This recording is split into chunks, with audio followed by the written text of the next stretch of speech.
The story begins with a post as our main character is checking his phone. The post features a review from someone who has left negative feedback about his clinic, while claiming that it is filled with infected COVID-19 patients.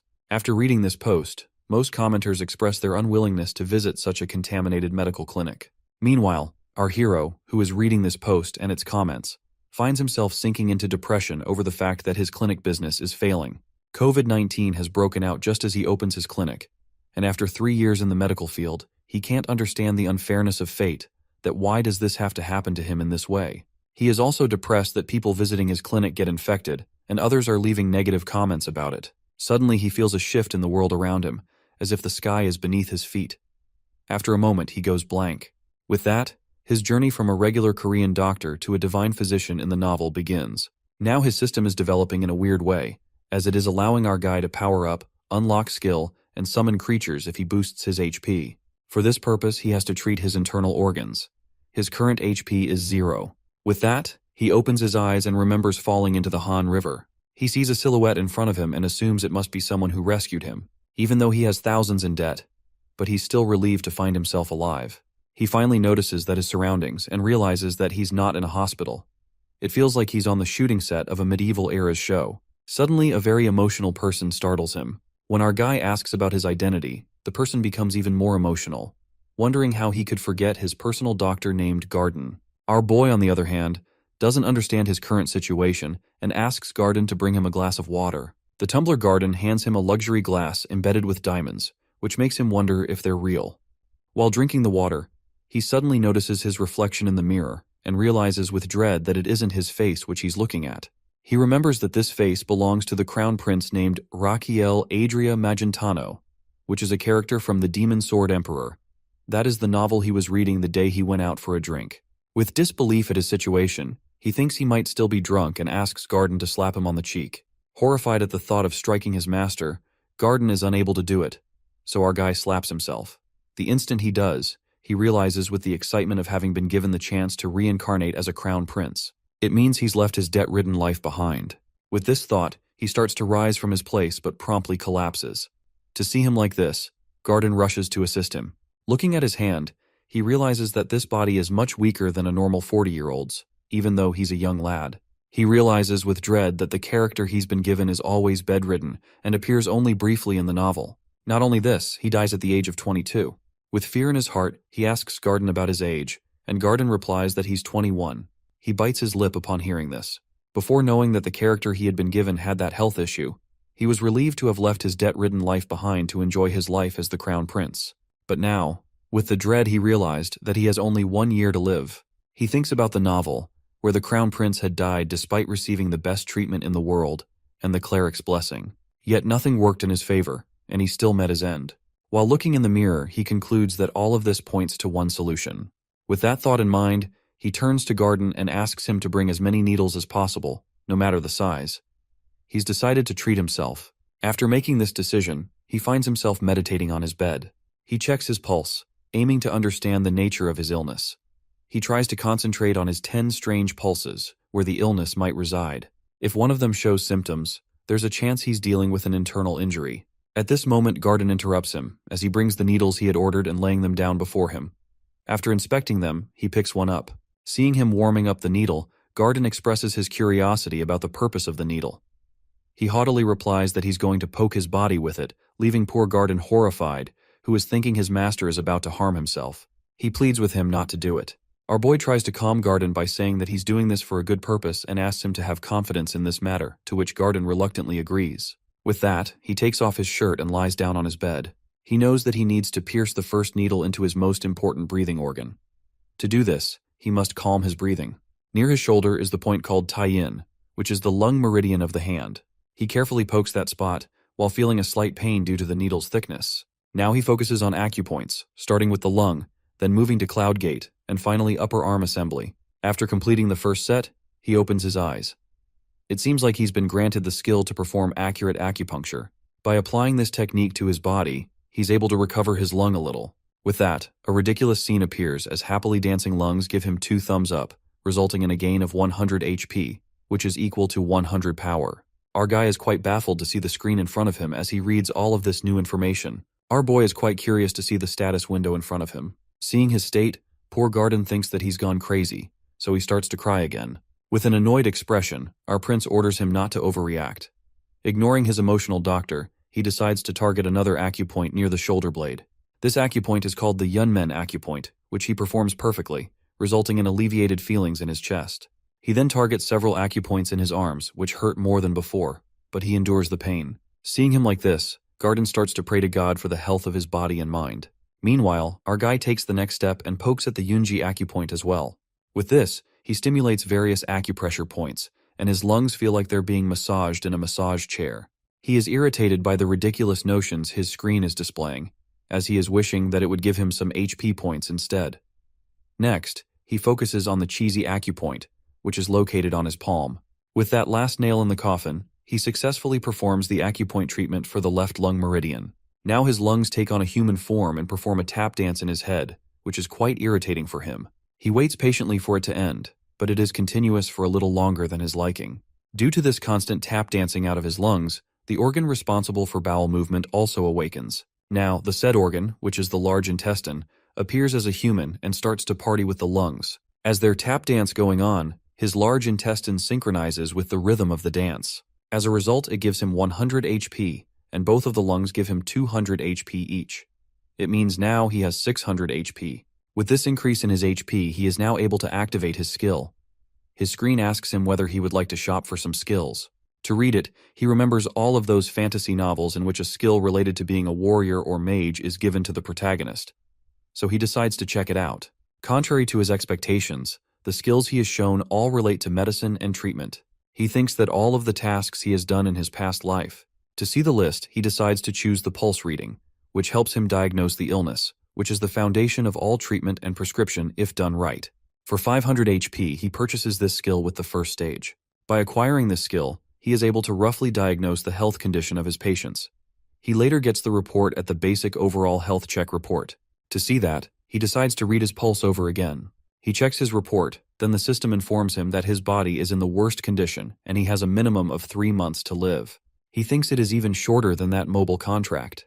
So, he again concentrates on his treatment through acupressure points. He wonders if inserting a needle in a clockwise direction while twirling it using the reinforcing and reducing method will work. He can breathe out during this process while extracting the needles with respiratory supplementation and a draining method.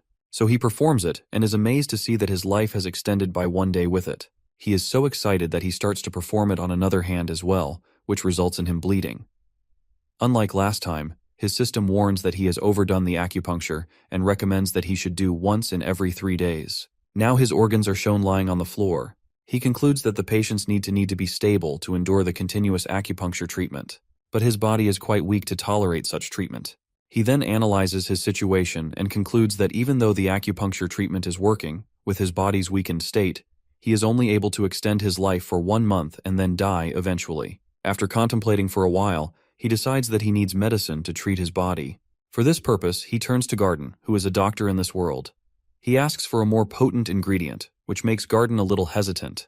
He inquires whether they have wolfsbane root, but Garden explains that since they are in his palace, they need to acquire these items from the main palace. He says he will do it, but he wants to know what he plans to do with it. Our guy deadpans that he is going to eat it.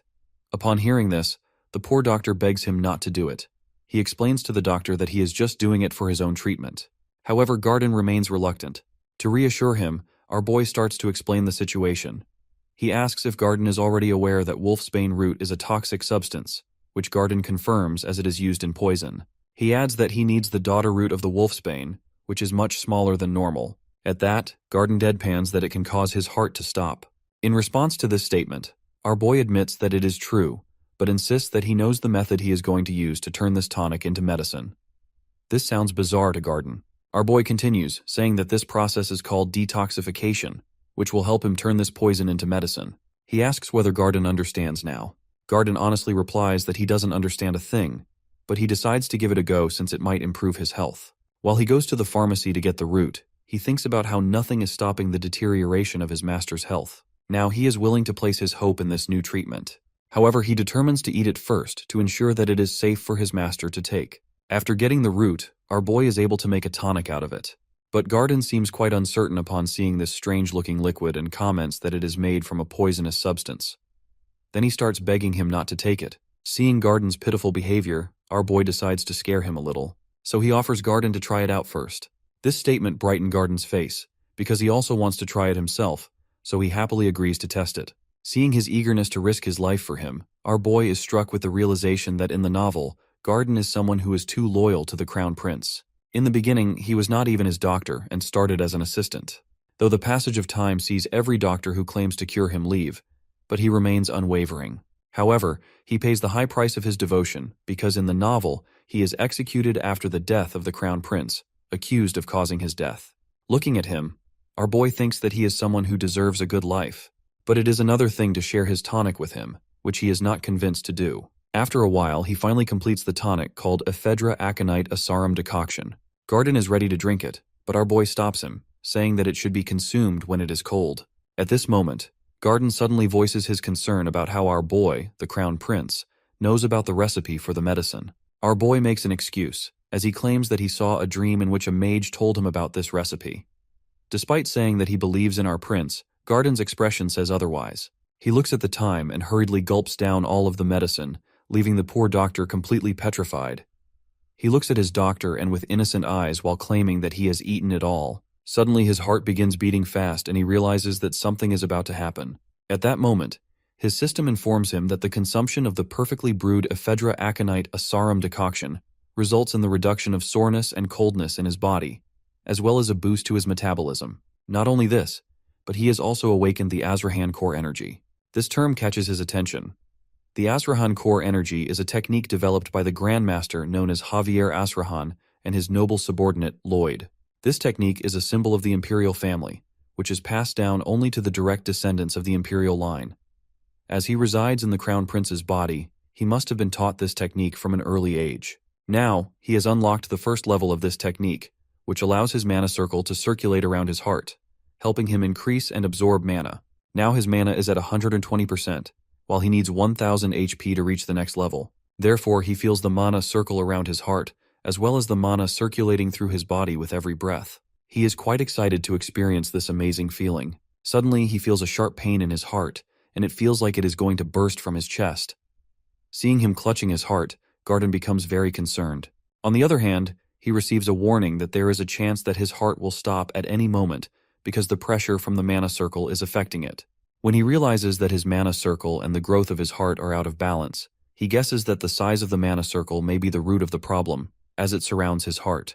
He remembers the condition of Rakiel, whose illness prevented him from training his mana circle from a young age. Consequently, the mana circle around his heart is constricting it, which could lead to drastic consequences. So he decides to take another measure, as he needs to increase the size of his mana circle. With that thought in mind, he goes to the realm of his heart and stands in front of the heart and the mana circle that is strangling it. He rushes toward his heart and takes the reins of the circle in his hands, while deciding to increase the speed of its rotation. The pain and pressure of doing this are too much for him to bear, but he remembers the failures of his last life. His clinic was shut down. He not only lost his patients but also started to lose his hair because of the stress from being in debt. Every kind of loan piles up in a way that he is on the verge of selling his beautiful house. With that thought in his mind, he finally does it. With this, he opens his eyes and looks at his doctor, who is quite concerned about him. His system informs him that he has been able to awaken his heart due to the positive stimulation. Afterwards, as a king of the organs, our guy's heart has a very flashy entry and is welcomed by the large intestine while the lungs call him shabby. Seeing them makes our boy feel annoyed, but his irritation vanishes when his system informs him that he is the only person in history to obtain something called the mana circle slot. He doesn't understand the feature but guesses that it must be something like the empty slot in a game. Meanwhile, Garden is still concerned about him and asks about his well-being, as he looked like someone who was suffering from immense pain. He raises the question of whether it is a side effect of the medicine. Our boy makes an excuse that he just choked on phlegm, but Garden doesn't buy it. He insists that our boy was in great pain while complaining that he is the one who is supposed to drink it first. At that, our boy retorts that he will be given poison next time if Garden is that eager to have one. It prompts a protest from his doctor, who doesn't mean it that way. He nonchalantly orders him to clean up the mess on the floor if his doctor doesn't want it. But before going ahead, he turns to his doctor and thanks him, which leaves the doctor totally shocked. He thinks that our hero might go crazy from consuming that poison. Meanwhile, On his way, our guy is more than excited to have something as amazing as mana slots. These slots are basically a place where he can store any material mixed with mana up to 10 liters. He needs to consume that material in order to store it. After meditating, he contemplates experimenting with this technique, but doesn't understand what to store at first. Then he sees the jug of water, and decides to experiment with it. Looking at the water, he recalled a term called as the median lethal dose, used to determine the toxicity of a substance. Consuming 50% of the median lethal dose could either kill a person or cause immense pain. He analyzes this and concludes that there is a chance of 5.4 liters of median lethal dose in the 60 kilos of water. According to his size and weight, it should be around 3.9 liters. So, he scoops up the jug to drink the water, but it's too heavy for him to lift due to his weak body. Anyhow, he drinks it while thinking he has a purpose in storing this in mana slots. He's surprised to feel that he doesn't feel full after drinking 1 liters of water, so he decides to fill his 10-liter slot to experiment further. After filling his slot with 10 liters of water, he discharges 0.1 liter and feels quite full afterward. He concludes that this makes him a human version of that camel that can store water inside itself. Now that he's experimented with the water, he wants to try this slot with tonic soup. However, he has 9.9 liters of water, and his body obviously won't withstand it if he releases all of that water at once. Then he gets an idea and decides to discharge the water with the Azrahan core technique, which helps him absorb, amplify, and discharge mana. Using amplification and discharge of this technique, he aims to release the water outside his body rather than within. He concentrates solely on discharging the water from his body, and, much to his astonishment, it begins to work. The next step is to pour the water back into the jug, but when he tries, he can't hold the technique, and the jug breaks. As soon as the guards hear the sound of something breaking, they barge into his room. Meanwhile, he contemplates his experiment with the Azrahan core technique, as he has assumed it would release like tap water, but only for it to suddenly turn into a water cannon. Garden, along with the other guards, arrives and asks if there's been a terrorist attack. He nervously thinks up an excuse. Then he claims that he smashed the jug in anger. It seems the Gussards buy his excuse, and one guard even asks if he's hurt. He nervously answers that he just has a scratch on his foot. The guard turns to Garden and requests him to escort him to room 2, and he agrees to do so after tending to his wound. While having a piggyback ride on Garden's back, he thinks that no matter how bad his excuse was, they still accepted it. He concludes it must be because he's the crown prince. Garden places him on the bed and excuses himself.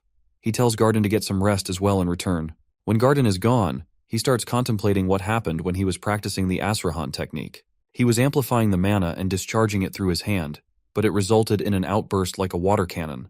For now, he decides to sleep and tread carefully next time because he doesn't want anyone to be suspicious of him. Meanwhile, the Emperor gets wind of how he's hurting himself with needles and eagerly drinking poison, which infuriates him as he doesn't understand what his son is up to. The next morning, he successfully brews 10 liters of his medicine, ready to consume it all. But Garden is standing beside him, and he doesn't want to take it in front of him, knowing he'll probably faint at the sight. So, he requests Garden to wait outside for a while. Garden deadpans that he's just going to drink it, pointing out how much it hurt last time he consumed it. He even reminds Garden of the excuse he made, claiming he choked on phlegm. Garden expresses his concern over the fact that he's made so much tonic this time. Our boy makes an excuse, saying that he's experimenting with something, although he only intends to take a small dose since it's impossible for him to drink it all. At that, Garden tries to laugh off that indeed he can't do it. But our hero is quite impatient with his unnecessary concern and throws him out of the kitchen. Afterwards, he closes the door and gulps down all 10 liters of tonic in one go, storing it in his mana slots. Now, all he needs is to discharge it. He slowly begins discharging the tonic while going about his daily life. His organs seem to be improving as he discharges the medicine into his body, which gives him some HP points. Now he has 500 HP. He is quite tense yet eager to increase his lifespan.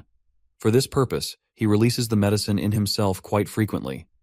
Meanwhile, in the organ dimension, the heart asks to large intestine for menu for the day. He answers that they have ephedra aconite asarum. Not only this, they have the same menu for the whole day and even for the next day as well. At that, his system warns him that his organs are sick of having the ephedra aconite asarum again and again. He annoyingly replies that they'll have whatever he gives them. While having his meal, his system informs him that he has extended his lifespan by 50 days, so now he has 133 days left to live. He stands up in excitement, startling the maid. She begins apologizing furiously. He's confused, wondering why she's asking for forgiveness like that when she's only broken a cup. He gets his answer when she begs him not to whip her like last time. At this, he grows tense, as he realizes that this crown prince has been whipping the girl. He asks if he really did it, hoping she'll say no. She answers negatively, which brings him relief. But she adds that he didn't do it himself. He asks what she did to deserve such punishment. She replies that she dared to spill a drop of water on his sleeve.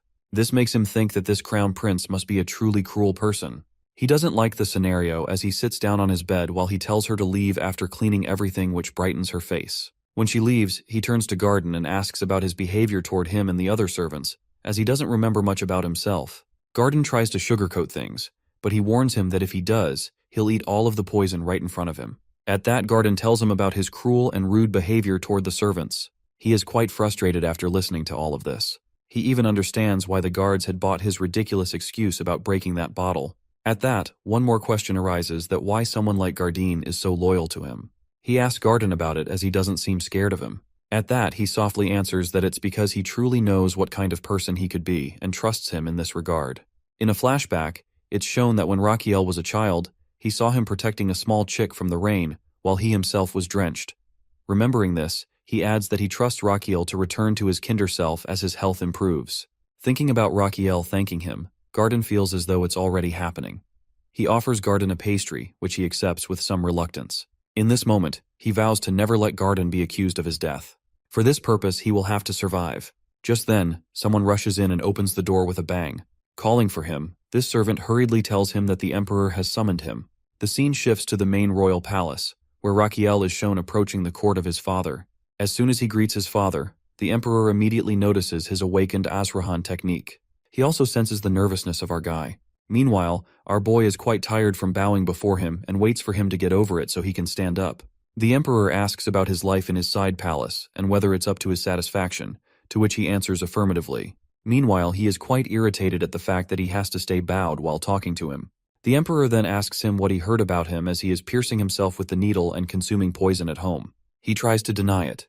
The Emperor starts to babble about how he is losing his dignity as a crown prince, and that if he thinks he can't bear the burden of being the successor, he can pass it to his second brother. Our guy, who doesn't expect this, politely refuses the proposal. The Emperor is quite angry at his refusal. However, our guy, on the other hand, pauses for a moment, while realizing that the Emperor has every right to strip him of his status as the successor, yet he chooses not to do it. Now he understands that why the Emperor asks him instead, because he wants to show the world that his son has done this to acknowledge his younger brother. Therefore, he understands this devious political maneuver, but he doesn't plan to go down without a fight, no matter how weak he may be. The Emperor, on the other hand, is so furious that he stands from his throne and accuses him of bringing shame to their imperial family because he wants to keep the title of crown prince. Our guy scoffs at this because he doesn't care about the title. In reality, he has read the novel, and according to it, the second prince is not capable enough to handle the age of Chao that is coming soon. Consequently, he will cause the downfall of the imperial family and the empire. So he turns to the Emperor and expresses his thoughts that he doesn't care about his title, but the prosperity of his family. So he proposes to give him a chance to prove that he is better than the second prince. Then the scene shifts to the side palace in which Garden is eager to know the reason behind the Emperor's summoning to him. He explains everything to him while dropping the bomb that he is going to have a sword duel with the second prince, which makes Hugged Doctor pack his stuff so that he will leave after his master defeats him. Meanwhile, the Emperor thinks about Raquiel's words and curiosity about this new side of his son. That's why he accepts his proposal. The next day, everyone in the Empire gathers to witness the sword duel between the brothers. The girls aim for the second prince, Theodore. On the stage, our guy is found exercising for the duel when Theodore approaches him. He tells him that he doesn't need to do it. He worriedly says that he doesn't want him to risk his health because he wants to give legitimacy to the throne to his brother, because everyone knows the result of the duel. He adds that he doesn't want his brother to sacrifice himself for this purpose. At that, our guy is ready to start a fight and informs him haughtily that both father and son misunderstand his intentions because he doesn't have any intention of losing. Before starting the duel, there are murmurs of people about how weird it is for the crown prince to challenge the second prince because second prince has the upper hand because of Azrahan core in a single circle. They don't think that he stands any chance against the second prince. In a flashback, it is shown that our guy, who is exercising, has Garden standing beside him, who is thinking that this duel is just a joke. Our boy replies that no one expects him to win, so it is good for him as it puts less pressure on him. However, Garden says with uncertainty that he can win. Our guy notices his expression and knows he is lying. Then he tells him that he just needs to block 3 attacks from his brother in order to win the match. In the present time, Garden prays for the safety of his master. The match starts, and the Emperor describes the rules. If our guy is able to defeat or withstand the attacks of his brother for 5 minutes, he will be the winner. Otherwise, the second prince will win the match. Now both brothers stand in front of each other, but Theodore intends to get through this match as soon as possible. As soon as the match starts, everyone is stunned to see the crown prince throw his sword away. They wonder whether he is giving up already. Seeing him do this, Theodore first feels relieved that he doesn't have to fight against his sick brother. But then he remembers that this will bring disgrace to him and his family. So he contemplates whether he should encourage his better to fight a little. But when our guy places the shield in front of him, he understands that the crown prince's aim is to withstand his weaker attacks for 5 minutes instead of attacking him.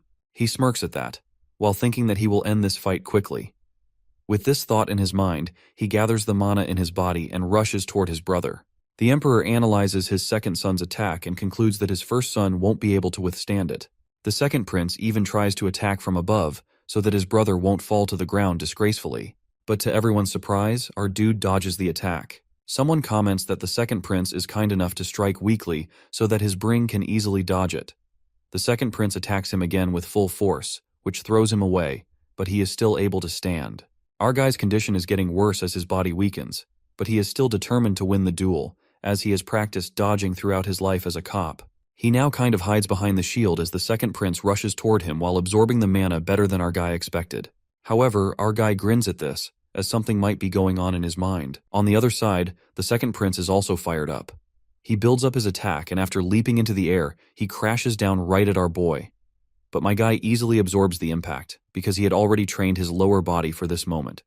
Not only did he instruct the blacksmith to customize his shield, but he has also stored the concoction in his mana slots for his little brother. His system asks how much he would like to share the discharge of that concoction in his body, and he replies, with 0.2 liter. With that, his brother's mana-filled body is filled with the concoction, and the second prince's face turns red due to extensive drinking, which causes him to hiccup.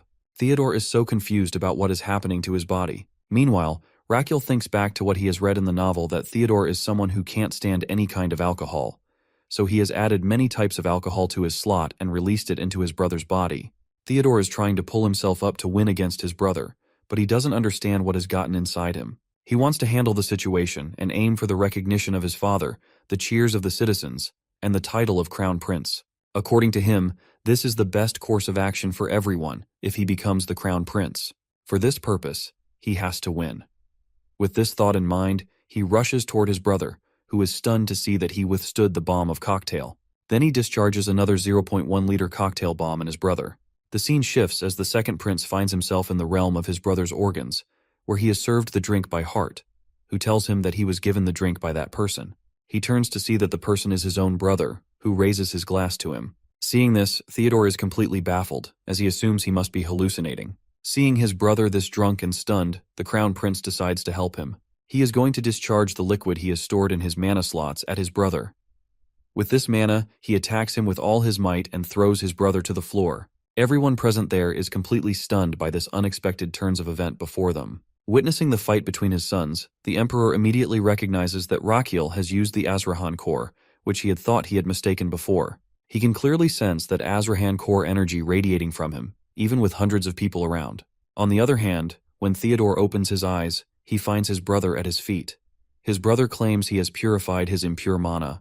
Theodore immediately recognizes it as the Azrahan core and questions how it's possible for his sickly brother to use it. The supposedly sick brother nonchalantly replies that he simply learned it a little late. Glancing at his fallen sword, Theodore mutters that he's lost, prompting his brother to remark that Theodore might still not believe it. Then he notices the blood on his brother's forehead. Our boy explains that he got the injury while shielding himself from his brother's attack. Hearing this, Theodore realizes his own attitude throughout the fight as how overconfident he had been, while assuming victory without acknowledging his brother's efforts. Then our boy gets up and asks about his brother's well-being. His brother misunderstands his words and expresses his feeling of being ashamed. However, Raquel clarifies that he was actually asking about his condition. At that, Theodore takes a bow before his brother, as the acknowledgement to his skill as the crown prince in front of everyone. In that moment, a screen appears in front of our hero, making him cheer that he's finally done it. Misunderstanding his gesture as a victory over his brother, Garden becomes emotional upon seeing him. Our guy's system congratulates him for treating someone other than himself. revealing that he's acquired a skill called requested medical treatment fees.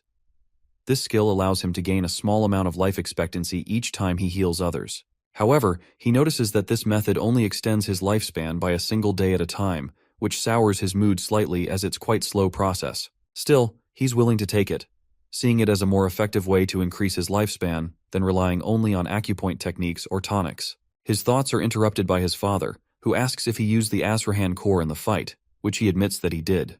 He then asks how he acquired it. He answers honestly that he doesn't really know, because he can't tell his father he acquired it as a reward skill to heal his body. His father, however, seems to believe him and adds that he had engraved this first into his body when he was born, but due to his illness, he couldn't use it. The Emperor adds that our boy has managed to overcome the shortcomings of his body and use it anyway. Thinking his father is praising him, he thanks him. However, his father interjects that all of this ruined his initial plan, which makes him wonder about the meaning behind his father's words. The Emperor turns his back to him, while assuring his son that despite his Oramos, he acknowledges his position as the crown prince, as he promised. Then he pauses, then warns him that he'll be keeping an eye on him to see if he's truly capable of succeeding to the throne. All of this makes our guy angry, but the Emperor is also frustrated by his lack of response and shouts at him to show him some response. Instead of answering directly, the crown prince begins advising his father that he should keep sword fighting since his muscles are getting stiff. He adds that he needs to eat more vegetables and quit his tobacco habit. The Emperor demands to know who his son is to advise him like this, but our boy sincerely replies that he's only saying it out of concern for his father. A while later, the Emperor is seen riding in his carriage, while scoffing as he thinks about the change in his son's behavior. It seems that he's also worried about his son using Azrahan core technique recklessly, which could endanger his health.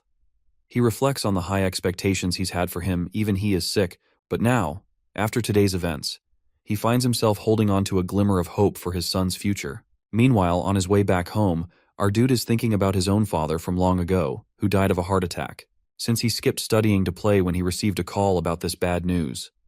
He regrets it now, but it's far too late.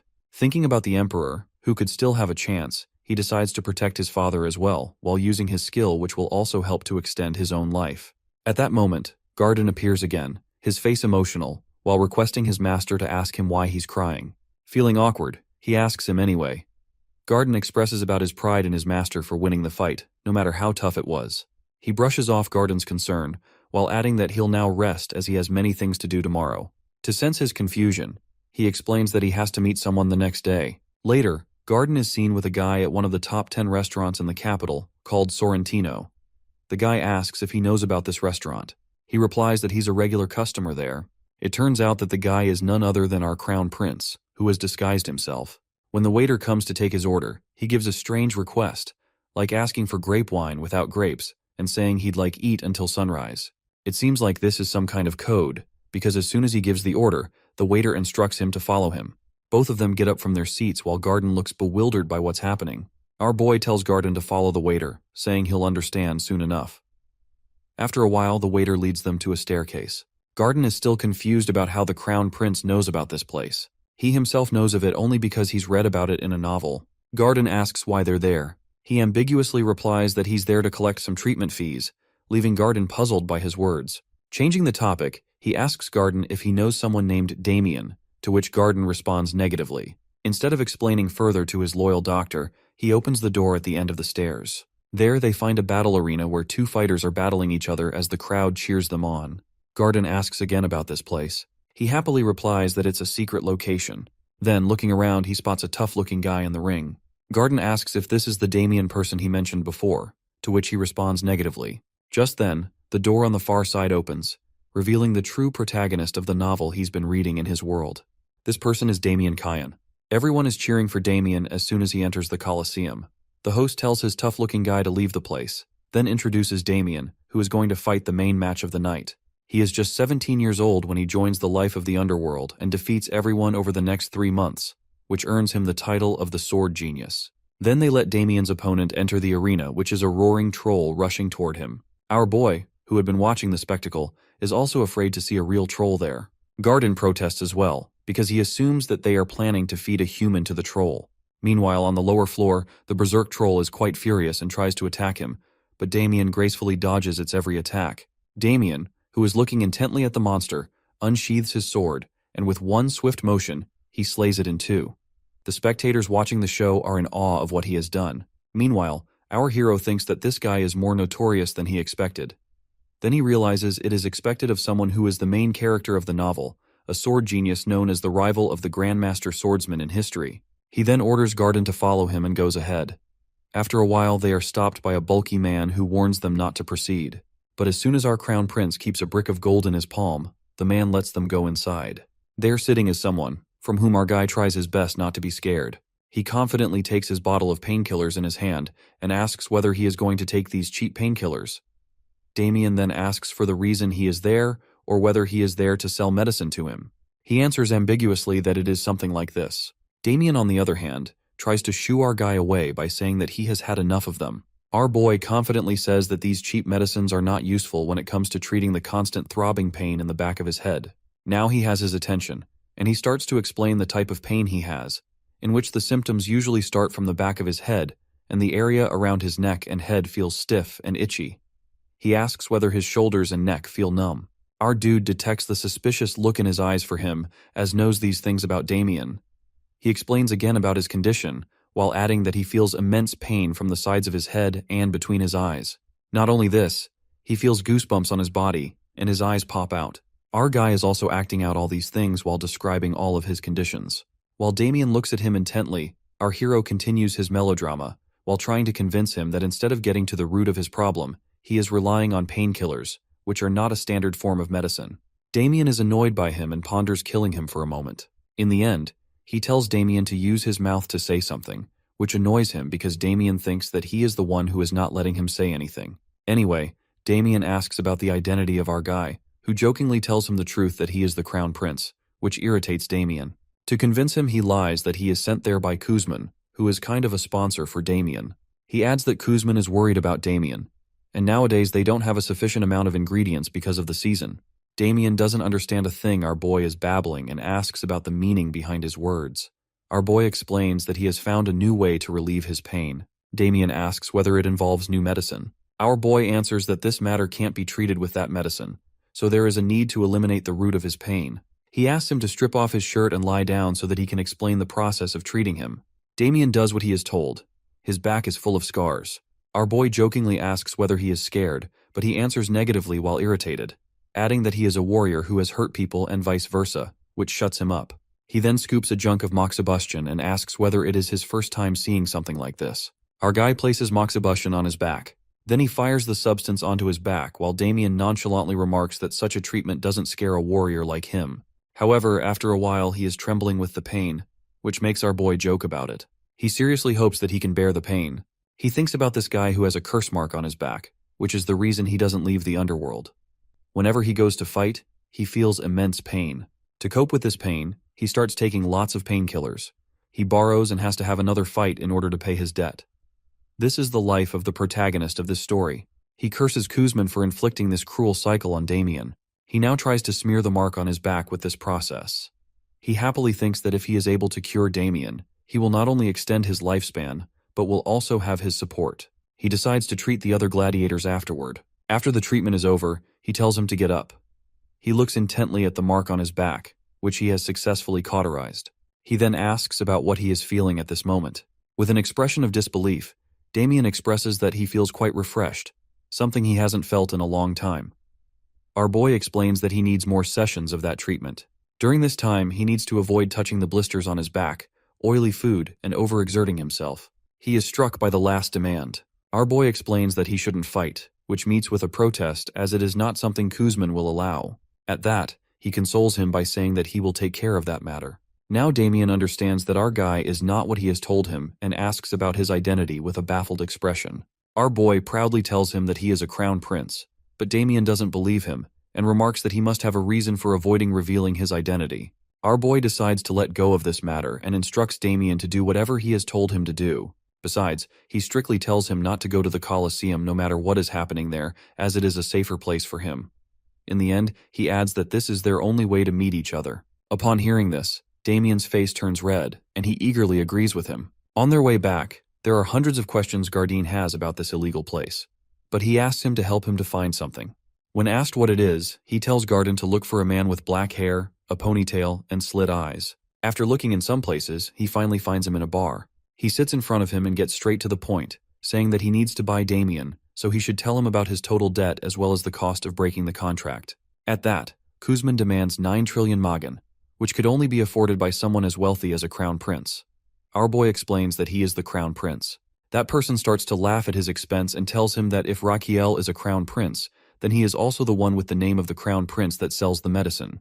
Then he tells him to get lost if he doesn't want to buy medicine. When our boy leaves, he summons a man and asks him to investigate our dude to know about his identity. He even asks him to torture him however he wants in order to get that information. After 1 hour, the same person he sent to torture our crown prince is thrown in front of him, bleeding and injured. He is baffled to see him and asks who has done this to him. Then he sees the royal guards in front of him, who announce that the secret royal inspector is before them. Then our boy takes off his wig and shows him the royal badge. It is 1 hour ago that Garden and our boy are going somewhere, while being aware that they are being followed by Kuzman's man. He tells Garden to act normally so the follower doesn't suspect that they know he's there. He knows it is inevitable that Kuzman will send someone to follow him, which is why he approached him in the first place. The next moment, when the stalker turns, he collides with the royal inspector. The royal guards have accused this stalker of attempting to assassinate the crown prince. Now they stand before Kuzman. Our boy has returned the badge to the secret royal inspector, while Kuzman tries to grasp the situation. But before he can react, our boy orders his royal guards to raid the place, especially to capture Kuzman. With his order, everyone rushes to subjugate the place. Witnessing the scene in front of him, Garden thinks that the crown prince really has changed. Now he worries about his country's security, which is why he's raiding underground organizations. On the other hand, the crown prince seems more than happy to see the people around him. If they get injured, then he has a chance to heal them. He'll have an opportunity to extend his lifespan. Meanwhile, Kuzman hides in the corner while contemplating the situation. He wonders about the crown prince's interest in buying Damien while he's trying to escape. As he rushes toward the gate, he decides to stay hidden until things cool down. But as soon as he opens the door, he finds himself at the edge of several swords. Meanwhile, our guy makes a bet with his doctor that he will come out from this gate. And now he demands 500 magan from the poor doctor. He then comes forward and starts to babble about how important it is to pay for one medicine. When Kuzman yells at him, while asking what that crazy shit he is talking about, he clarifies that he comes with good intentions to clear out the medicine expenses of Damien and offers him a good deal, but he is the one who throws it away. Hearing this, he is infuriated and about to hit him, but his face meets the iron fist of the royal guard. Next moment, he is warned to stay down. Finding no escape route, he decides to use the capsule bomb that contains poison in his mouth and spits it out. After 5 seconds when he has planned to spit the capsule. In this way, everyone in the vicinity will be paralyzed, while exposed to the capsule, and he will escape and kill the crown prince. He is content with his perfect plan. He is about to split the capsule while counting down from 5 to 1, but before he can spit it out, Raquel shuts his mouth with his palm. Kuzman realizes that he knows his every move. At that moment, the time for the bomb to explode has reached, and it explodes in his mouth. The paralysis process begins, and he needs to take the antidote as soon as possible. With trembling hands, he tries to take it out from his pocket. But our hero, who reads the novel and knows everything about him, takes the antidote from his hand and asks whether he wants to know his source of knowledge. To the horror of this goon, our dude drinks the antidote in front of him while poking him, as he emphasizes that he isn't going to tell him about it. To taunt him more, he remarks about the antidote's bitter taste. While Kuzman is quite desperate to get the antidote, our boy carelessly throws it on his back. He implies that he is not going to give him the antidote when Raquel was the one to poison him in the first place. He intends to do it in order to use his medical treatment skills to extend his lifespan, as now he has the antidote in his mana slots. Now under the 5th thoracic vertebrae, he pushes about 1.5 inches on both sides, pushing the heart transporter points. With that, Kuzman throws out the poison. Then he discharges the antidote inside of him and waits for it to work. After a few seconds, he loses consciousness, as our dude has successfully treated him. To reward him, his life extends by 118 days. He then orders his guards to arrest them. Now he is going to complete his main goal for coming here. The scene shifts to the gladiators with Damien as their leader, who are fighting with the guards and succeeding in injuring many. At this moment, Raquel makes an appearance in front of him, and he recognizes him immediately. The scene changes to the dream in which a young Damien is shown in front of his dead mother. He knows that he is dreaming about that day when he was left alone. At this moment, someone tells him to wake up, and he opens his eyes, finding himself in front of Garden, who introduces himself, and Damien also tells him his name while shaking his hand. Our crown prince interrupts their introduction and asks both of them to follow him as they have many things to do. Afterwards, they arrive at a moxibustion clinic. They find other gladiators there as well. Damien asks about the place where they are. He answers that it is a treatment clinic. Another gladiator expresses his wonder about his reason for being so nice to them, as he doesn't only shelter them in his palace while rescuing them from underworld, but is also going to treat them. He thinks, while looking at them, that his main reason for treating these gladiators is to free them from their curse marks. While doing this, he can extend his lifespan, as most of them are young people, which helps him boost his own lifespan. He starts by saying that he is not going to do it out of goodwill because everyone knows that he himself is quite a sick person.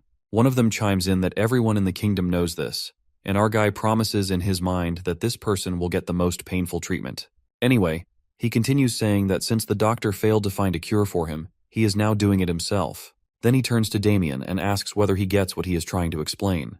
Damien answers that they are there to be his test subjects, which he confirms. Everyone is quite worried to hear it. But our guy counters by asking Damien what he felt after the last treatment.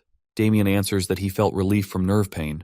Upon hearing this, everyone feels relieved if Damien is providing the testimony in Crown Prince's favor. Then he asks everyone if they feel uneasy about getting treatment. When no one answers, he instructs them all to strip off their shirts and lie down on the beds. After 6 days, every gladiator is shown in the worst condition. They are constantly throwing up and breaking out in cold sweats due to not taking painkillers. Our boy is quite nervous to see the results of his treatment. He turns to Damien and asks if he is feeling dizzy or throwing up. Damien answers that he is, but he's holding up. Now he understands that Damien is an exception because he is the protagonist of the novel for a reason. He then dismisses everyone to their accommodations but instructs Sergio to stay. He comments on his bad condition because of withdrawal symptoms, but Sergio tries to say that he's fine. Then he shows him the needle, saying that he is going to help him with it. Meanwhile, he is thinking that he's not sure whether the acupressure treatment will work on Sergio or not. But Sergio is the one who has been taking the painkiller for the longest time, so he needs to be the test subject for this. He considers targeting his running point near his stomach.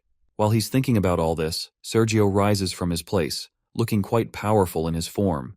He then jumps on our guy and grabs his throat with both hands. Raquiel is having a harder time breathing, but Damien comes at the right time and knocks Sergio away from him. Raising his hand to help him up, he asks about his well-being, which Raquiel answers positively. He looks at the unconscious form of Sergio and concludes that, because of his severe withdrawal symptoms, he is highly sensitive to any minor stimulation. This is why a small needle will hurt him like a sword. To resolve this problem, he needs thinner needles. After a while, he is seen in his study, reading a letter from a blacksmith. To summarize the letter, the blacksmith apologizes to him for being unable to make multiple thin needles as fine as thread. The letter adds that only a dwarf artisan could achieve such a feat. At this moment, he gets a notification from his system, warning that he is stressing too much, which could lead to nervous illness. His organs are trying to cool down the heart while trying to give him a hint. Seeing him lost, his system reminds him that he can summon a monster or unlock a skill by using his HP points. He then selects the summon gacha option for the cost of 300 HP. While confirming the purchase, he hopes to get a good summon. His system instructs him to verbalize the qualities he wants his summon to have. He demands a creature that can provide him with many needles of uniform thickness. After recording his request, his system provides him with 3 options with bizarre names like a happy summon that oinks, iron that discharges, and a cactus that discharge. Then his system informs him that one of these summons has a 100% ability to meet his demand, one has 50%, and one has 0%. Upon reading this, he realizes that this summon is a kind of gamble, so he contemplates which summon to choose. After thinking for a while, when he can't decide, his heart frustratingly tells him to choose the cactus, and he agrees. While his system prepares his gift, he pleads to God for the right summon. Then, a very cute porcupine is dropped onto his palm. Now his system is informing him about the qualities of his new summon. He can alter its size by feeding it either red sunflower seeds, which will make it huge, or blue seeds, which will return it to its original tiny size. Its name is Goswem, and it has the skill of producing an infinite number of thorns and attacking its enemies with them. He politely asks his summon for 3 thorns, each of different colors, and it provides them to him. He checks the white and brown ones. The white one has a mild pain effect, so he decides to use it for the gladiators. However, he's a little cautious of the black one, as it has a higher pain level. He doesn't even test it and decides to try it on someone else later. Then he goes to his clinic, warming up the needle. Seeing him, Garden asks about his summon, and he introduces it to him. At that moment, he makes up a story and tells Garden to ask the remaining details from the summon itself, then leaves the place. Garden is quite baffled by this situation, as he recognizes this creature as a summon monster. According to legends, There was a legendary builder around 300 years ago who had summoned monsters as his aid. They are known as very rare and mysterious creatures, and Garden doesn't understand how his master got one. Now he realizes there is something about his master that he doesn't know. Inside the clinic, Sergio apologizes to our guy for the incident yesterday. He shakes off the apology, while telling him that he will now no longer feel the pain, as he has pierced many needles into his body. He is surprised to hear that, because Sergio doesn't seem to feel anything. He then shows him his arm, where he performed the acupressure treatment. Afterwards, he has been performing this treatment on everyone. To get the rewards from treating Damien and the other gladiators, his life expectancy increases by 171 days. Not only that, but he also levels up his skill due to using it on a larger number of people. This information makes him quite happy, as it is clear from his body language. Seeing him so happy, Damien doesn't understand his true motives, as he wonders why the Crown Prince is ecstatic to see them recovered. Now that Raquel is done with their treatment, he decides to come up with another plan for them. The scene shifts to the Emperor, who is getting a report about his son. He is informed that the Crown Prince has 14 gladiators as his bodyguards, who are now officially recognized as royal guards. He is giving them salaries and other benefits for their work. At that, the Emperor starts to laugh at his son's expense, who should be resting in bed, but instead, he is getting a private squad. However, the next piece of information tenses him, as he is told that the Crown Prince has a habit of inviting every servant and guard to his side and poking them with needles. The Crown Prince is seen playing doctor with the numbers of servants. He asks one of them whether the needles he is piercing into his body hurt, and he gets a negative answer, despite the guard's expressions saying otherwise. Then he announces for a next patient. A few days ago, Damien is seen in front of our Crown Prince, who asks about his feelings during the moxibustion treatment.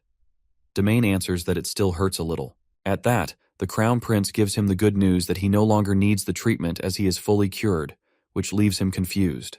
He then thanks the Crown Prince, but he meets with a protest from the Crown Prince. Raquel asks him to hear him out first. The Crown Prince has a proposal for him, as he wants Damien's sword skills on his side, because he doesn't want his skills to go to waste. Then, he offers him a position as his bodyguard, with a smart salary and other benefits, instead of relying on emotional things like loyalty and friendship.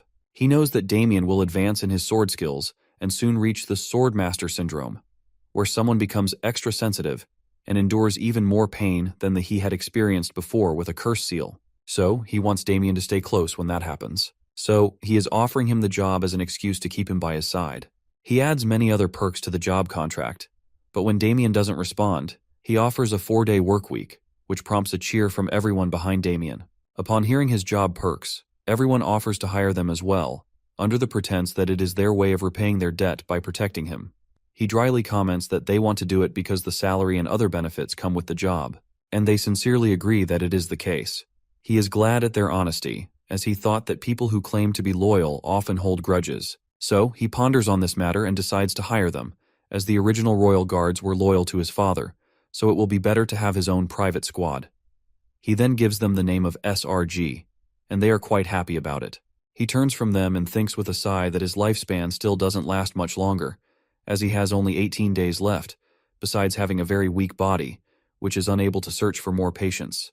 After a while, he is seen in his study room, where he tells Damien and Garden that he is going to set up a clinic in his palace. At that, Garden startles him by saying that his cause is noble, to start a clinic as he wants to help sick people. He totally agrees with him and tells him that he wants to treat the people living within the side palace because he doesn't think common citizens living outside the palace will feel comfortable visiting it.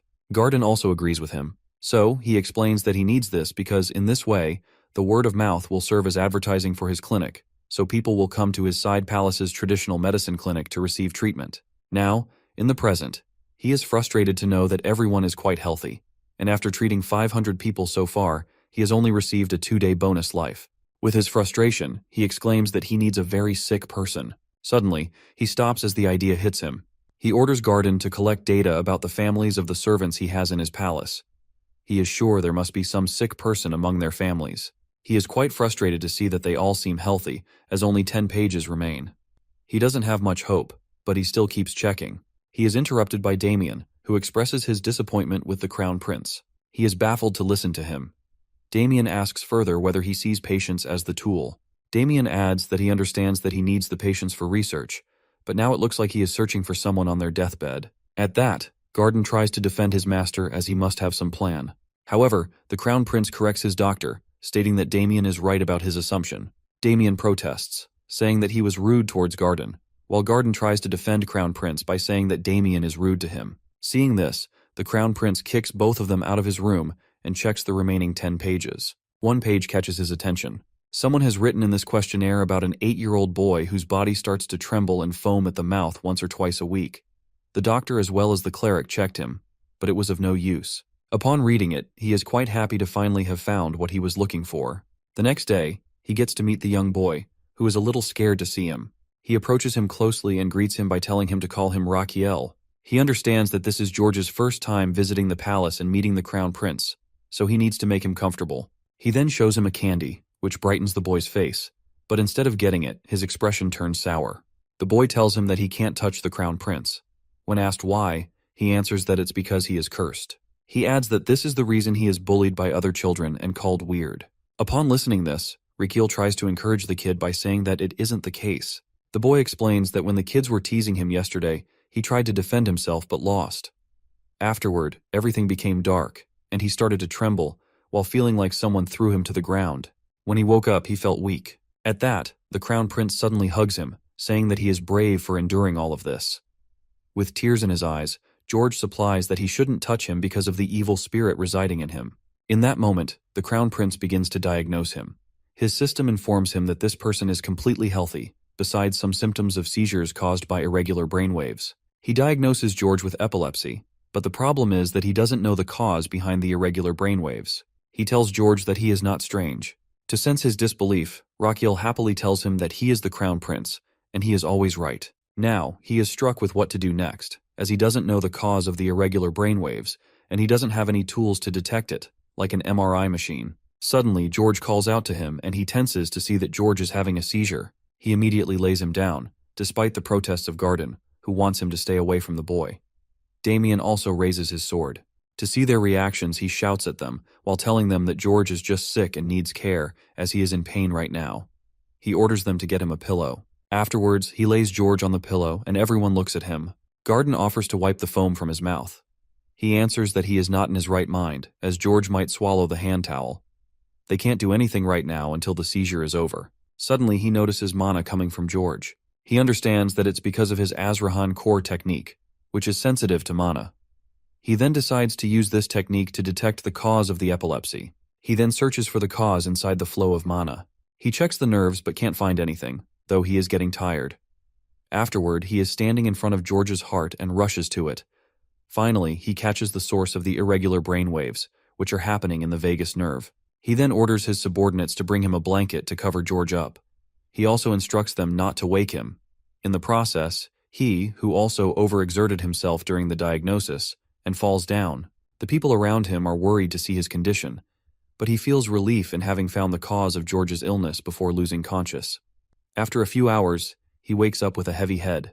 He assumes that his Azrahan core was activated to its maximum when he was asleep.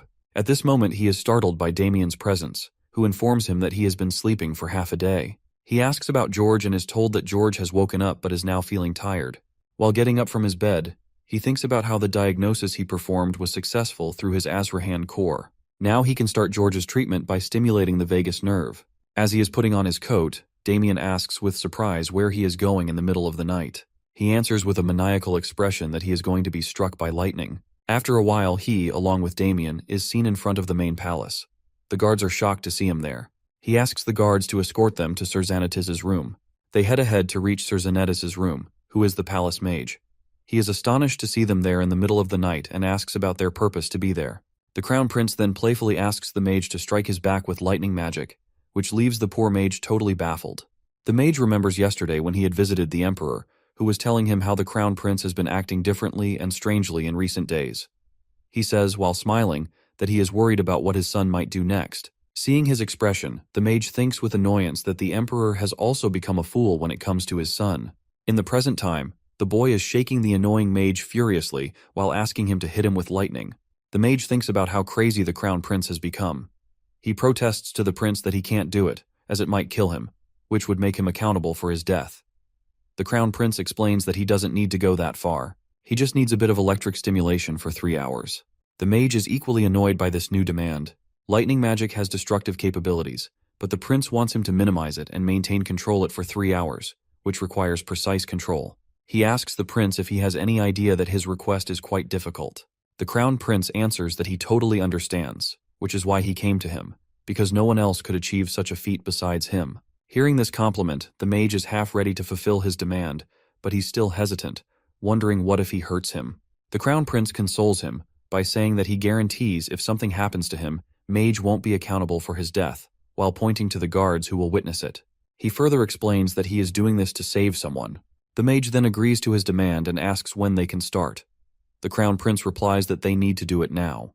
Then he sits in front of the mage, who asks if he's ready. He nods, while secretly thinking that he can't just experiment with such a dangerous treatment on a child, so it's better to experiment on himself. When the mage starts to hit him with a precise amount of electricity, the crown prince is going to convert the electric currents into electrodes. Then, he will transform them into electrical signals and intends to use them to correct the irregular signals in George's vagus nerve.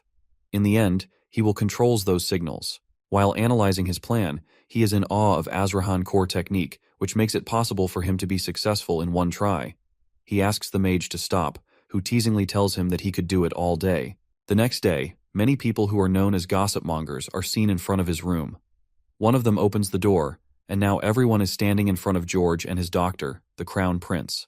Rakiel shows George a needle and honestly tells him that it's going to hurt a little, as it is a medical procedure.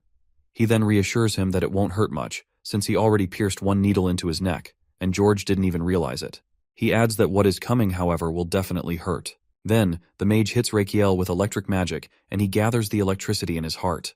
Garden feels like he's about to faint from seeing his master's condition, but our dude's focus remains on the gossip mongers in the room, as he is hoping that they will spread the word about his method of treatment everywhere. After receiving the electric current, it's now time to transfer it into George. However, he tenses up when he detects that George's flow of mana is becoming erratic.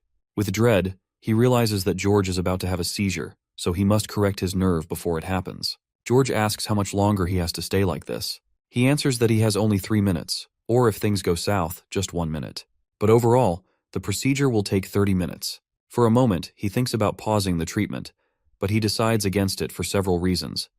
Because the gossip mongers present there, who could fuel strange rumors, and the uncertainty of how much longer the mage will continue to help him. He finally resolves to proceed and turns to the mage, asking him to increase the power level of the magic 3 times. The mage warns him that it will hurt more, but he brushes off his concern. However, this time, he is struck by lightning, yet he focuses on his task at hand. He needs to absorb the mana in order to complete the procedure as quickly as possible. He searches for the carotid to place the electrode, while knowing that only 5 seconds remain before the seizure will start. Finally, when it seems like George is about to have a seizure, he instead turns normal and looks at the crown prince. Everyone, especially George's sister, is amazed to see that the seizure doesn't happen. Meanwhile, the crown prince is quietly tired from the constant electric stimulation. However, his system congratulates him for successfully performing the vagus nerve operation. He receives a 3-day life bonus as a reward. Not only that, his Azrahan core technique levels up by surpassing his body's limit, now reaching level 2 in a single circle, which also increases his mana circle. He further gets a notification that his lungs and large intestine have absorbed metal energy and gained immunity over wood magic. To use this wood energy, his new organ, the liver, awakens. At that moment, a very angry and arrogant liver enters the organ realm, making the large intestine happy that he's no longer a newbie. But instead of being happy, the liver delivers a slap to the large intestine and deadpans that he can't make him a newbie if he doesn't have a death wish. Next moment, he grants our boy 300 HP. Our boy's other organs also grants 500 HP after welcoming their new counterpart. Not only this, it seems like his organs are quite happy as he has additionally received 300 HP because the organs are having a birthday party for the liver. He is quite pleased to get all of these achievements and extra HP in one day. He wonders if there's something more, but his system answers negatively. At this moment, George addresses him, while asking whether he's a weirdo. That little kid explains that normally when he feels strange, he will lose control, but it doesn't happen this time. At that, Rakiel explains that it won't happen from now on as he will not suffer from any kind of fit. He even promises that claim over his crown prince title. Listening to all of this, George's sister standing in the crowd becomes quite emotional. George turns to her and hugs her lovingly. Rakiel tells everyone that it was a successful operation, which makes them emotional too. He hopes that these people will spread the news of George's treatment everywhere, so soon he will face a swarm of patients, which will result in bonus life. Suddenly, his vision blurs and he loses consciousness because of the stress his body has gone through. At night, he regains consciousness and sees Garden, Palace Mage, and Damien standing in front of him. He jokingly asks whether they don't have any work to do besides watching him sleep. Garden states with a sad expression that this is the case with him because Raquel has been sleeping for 2 days, which leaves him baffled. The mage also interrupts, while accusing him of intending to execute him. He further asks, with a horrified expression, that how he's going to explain to the Emperor about the Crown Prince's condition, which happened because of the lightning magic he used on him. Our dude nervously apologizes to all of them. Then, he asks about George, and at that moment, George appears in his room. He explains that he nags Garden to allow him here. Then he gives him a handmade wooden locket. Seeing his effort, our guy feels a little ashamed because he didn't help George out of goodwill, but to extend his own life. He tries to say something, but George interrupts, claiming that he wants to help others just like Raquel. This statement leaves him totally stunned. He then compliments his necklace and states that seeing George healthy is the greatest reward for him. Then he dismisses everyone, saying that he wants to rest a little more. So everyone leaves the room while George bids him goodbye. When everyone leaves, he looks at the necklace with annoyance, while wondering who would want to wear something so plain. However, as he sleeps, as if mocking his own statement, he finds himself wearing it. The scene shifts to the house of a commoner. A mother asks her son about his reason for being there as he should be at work. The boy enters, while greeting his parents, and tells them that he is on special leave from the Crown Prince. It seems like he is part of a group of gossip mongers, and the Crown Prince has given him leave to spread news about his strange method of treatment. Afterwards, the boy informs his parents about how he and others are given a special 5-day leave. He also mentions that the Crown Prince doing strange things, like wanting to treat people. Then, he shows them the paper. It is a kind of pamphlet in which the Crown Prince announces the opening of his medicine clinic in his side palace and offers all kinds of treatment for free. Meanwhile, in his palace, our boy is excited to see the result of the rumor. Garden interrupts him, saying that it's time to go. On their way, Garden comments that he wakes up early today. He replies that it's because it's his first day at the clinic. Garden informs him that he has stocked all the medicine, including licorice, which is difficult to procure. At that, our guy praises him, while adding that he needs licorice for many things, so he instructs him to stock as much as possible. Garden nods while expressing his wonder about where the Crown Prince learned things like making potions and acupressure treatment.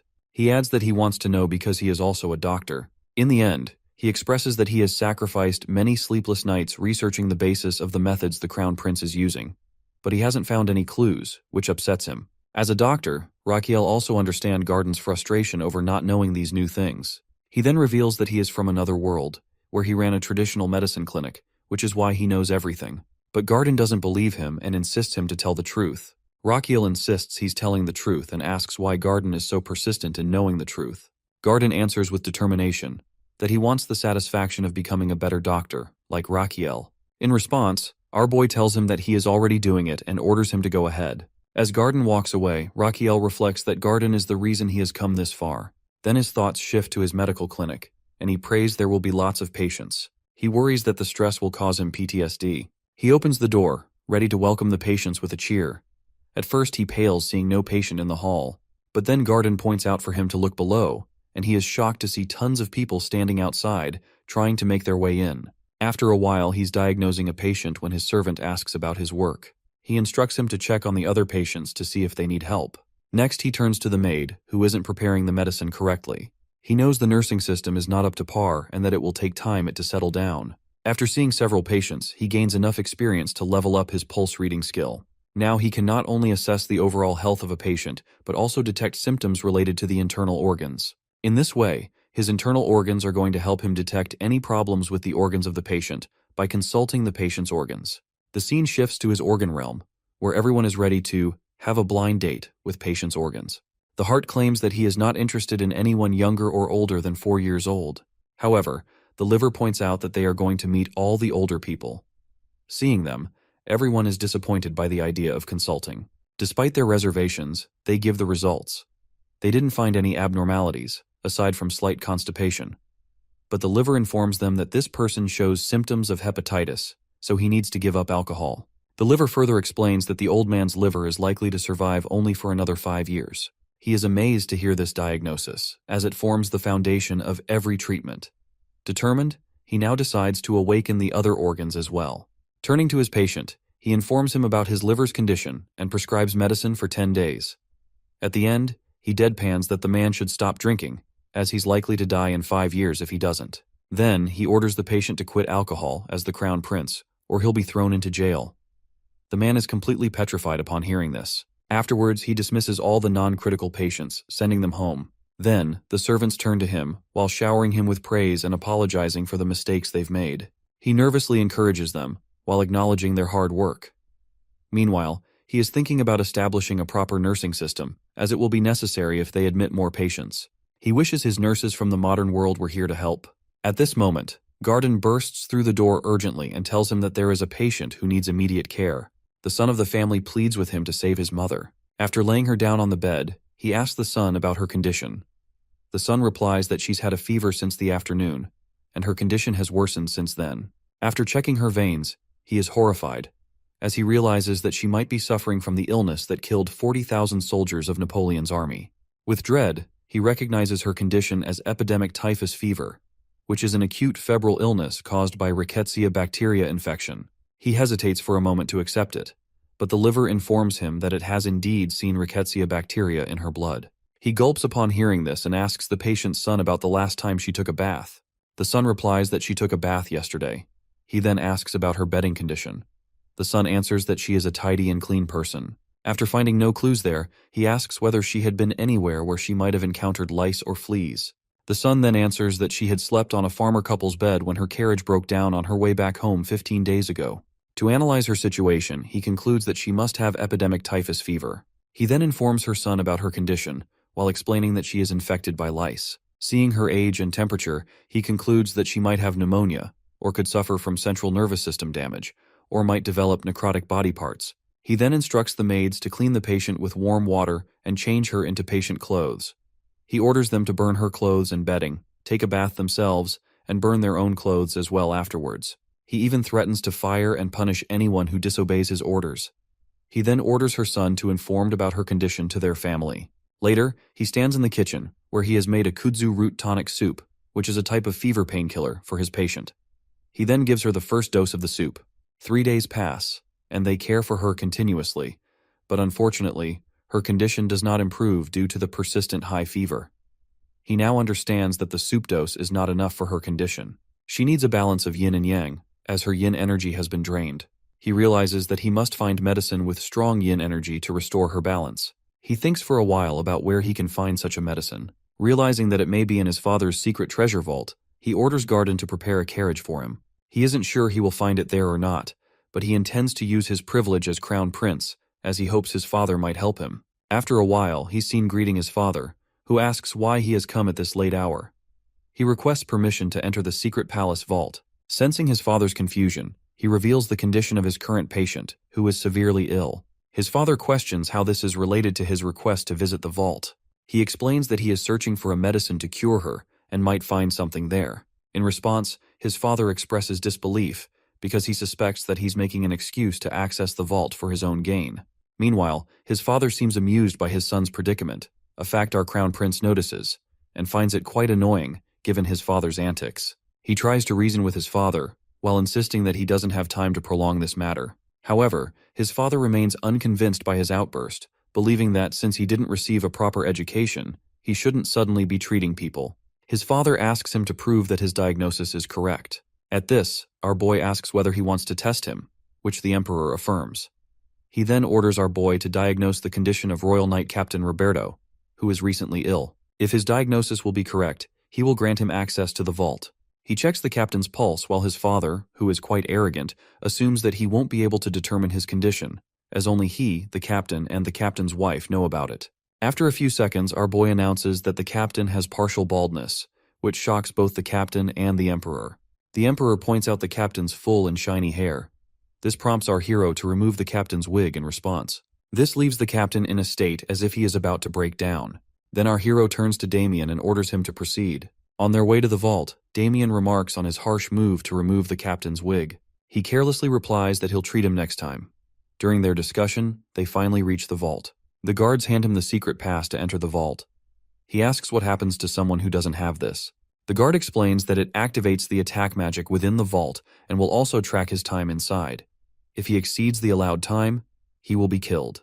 Finally, he tells him he is allowed inside the vault only until daylight. Shocked to hear this, he realizes that they have only a few hours, so he rushes toward the vault, only to stop as the guard who informs him that he's headed toward the intermediate area. Annoyed that his plan didn't work at all, he remembers that his father has only granted him access to the basic area, where he can take only one item. Frustrated, he complains that his father tricked him, while not mentioning the level restrictions when he tested him. He is still annoyed with his tricky father and resolves to avoid taking his help in the future. Once inside the vault, they are surprised by its vast size. He sets an alarm for the entire night and turns to Damien for help. Damien asks how they can locate what they need. He replies that they're looking for anything with ice properties. Once Damien finds anything related, he should write down the location so he can check it out later. They then split up to search both sides. However, our guy is unable to find anything useful and hopes that Damien will find something. When his bodyguard stands in front of him, he asks about the list. Then Damien hands him the list, which he realizes he can't read. So, Damien leads him to the location of the shield which he found. This is the only thing in the vault with ice properties. He looks at the description of the shield, which is a basic item. When infused with mana, it can manifest an ice shield. It looks more like a buzzer to order coffee, but his eyes stay glued to the description, which details how it manifests an ice shield when infused with mana. With that, he begins to infuse his mana into it to test it. It starts buzzing with his mana, and he's careful not to infuse too much, knowing that it has a limit for manifesting mana to deploy the shield. Then he infuses his mana into it again, this time more carefully, like he perfectly set the shower temperature in his previous life. He starts to feel a chill, and finally, an ice shield forms in front of him. He happily turns to his bodyguard and tells him that he'll need his help later. Now they need to go to his bonus HP, in other words, his patient. The next moment, the guards see him coming out of the vault with his bodyguard, and notice the sword at Damien's belt. One guard asks if they chose that sword, but they're interrupted by the crown prince, draped in numerous jewels and a velvet cape worthy of an emperor. When the guard looks at him, he annoyingly informs our dude that he's supposed to be free of all these embellishments. Later, inside the side palace, Garden wakes up from his sleep due to some noise and sees that Damien and the crown prince have returned. Seeing them together, he feels pleased, while believing that Damien is capable enough to protect Raquiel and that Raquiel has also found a friend in him. With this thought, he makes some tea and brings it downstairs for them. However, he spills the tea as soon as he sees Raquiel activating his shield while Damien attacks him with his sword. He exclaims that it's an act of treason. Let's go back a few minutes, when the crown prince told Damien he needed his help with something. Damien, who was truly impressed by the crown prince's passion to treat people, was ready to obey any of his orders. But as soon as the crown prince asked him to hit Raquiel with his sword until the ice shield breaks, his expression shifts to annoyance. It was the same argument Garden had seen from his room but didn't fully listen to. Damien protests, while asking if the crown prince really wants to label him a traitor. But the crown prince explains that he needs him to strike him with the sword so that the shield will break, and he can use the residue left from the strike in the medicine for his patient. At that, Damien suggests putting the shield on the ground so that he can strike it more easily. The crown prince explains that it's impossible because he needs to constantly infuse mana to maintain the shield.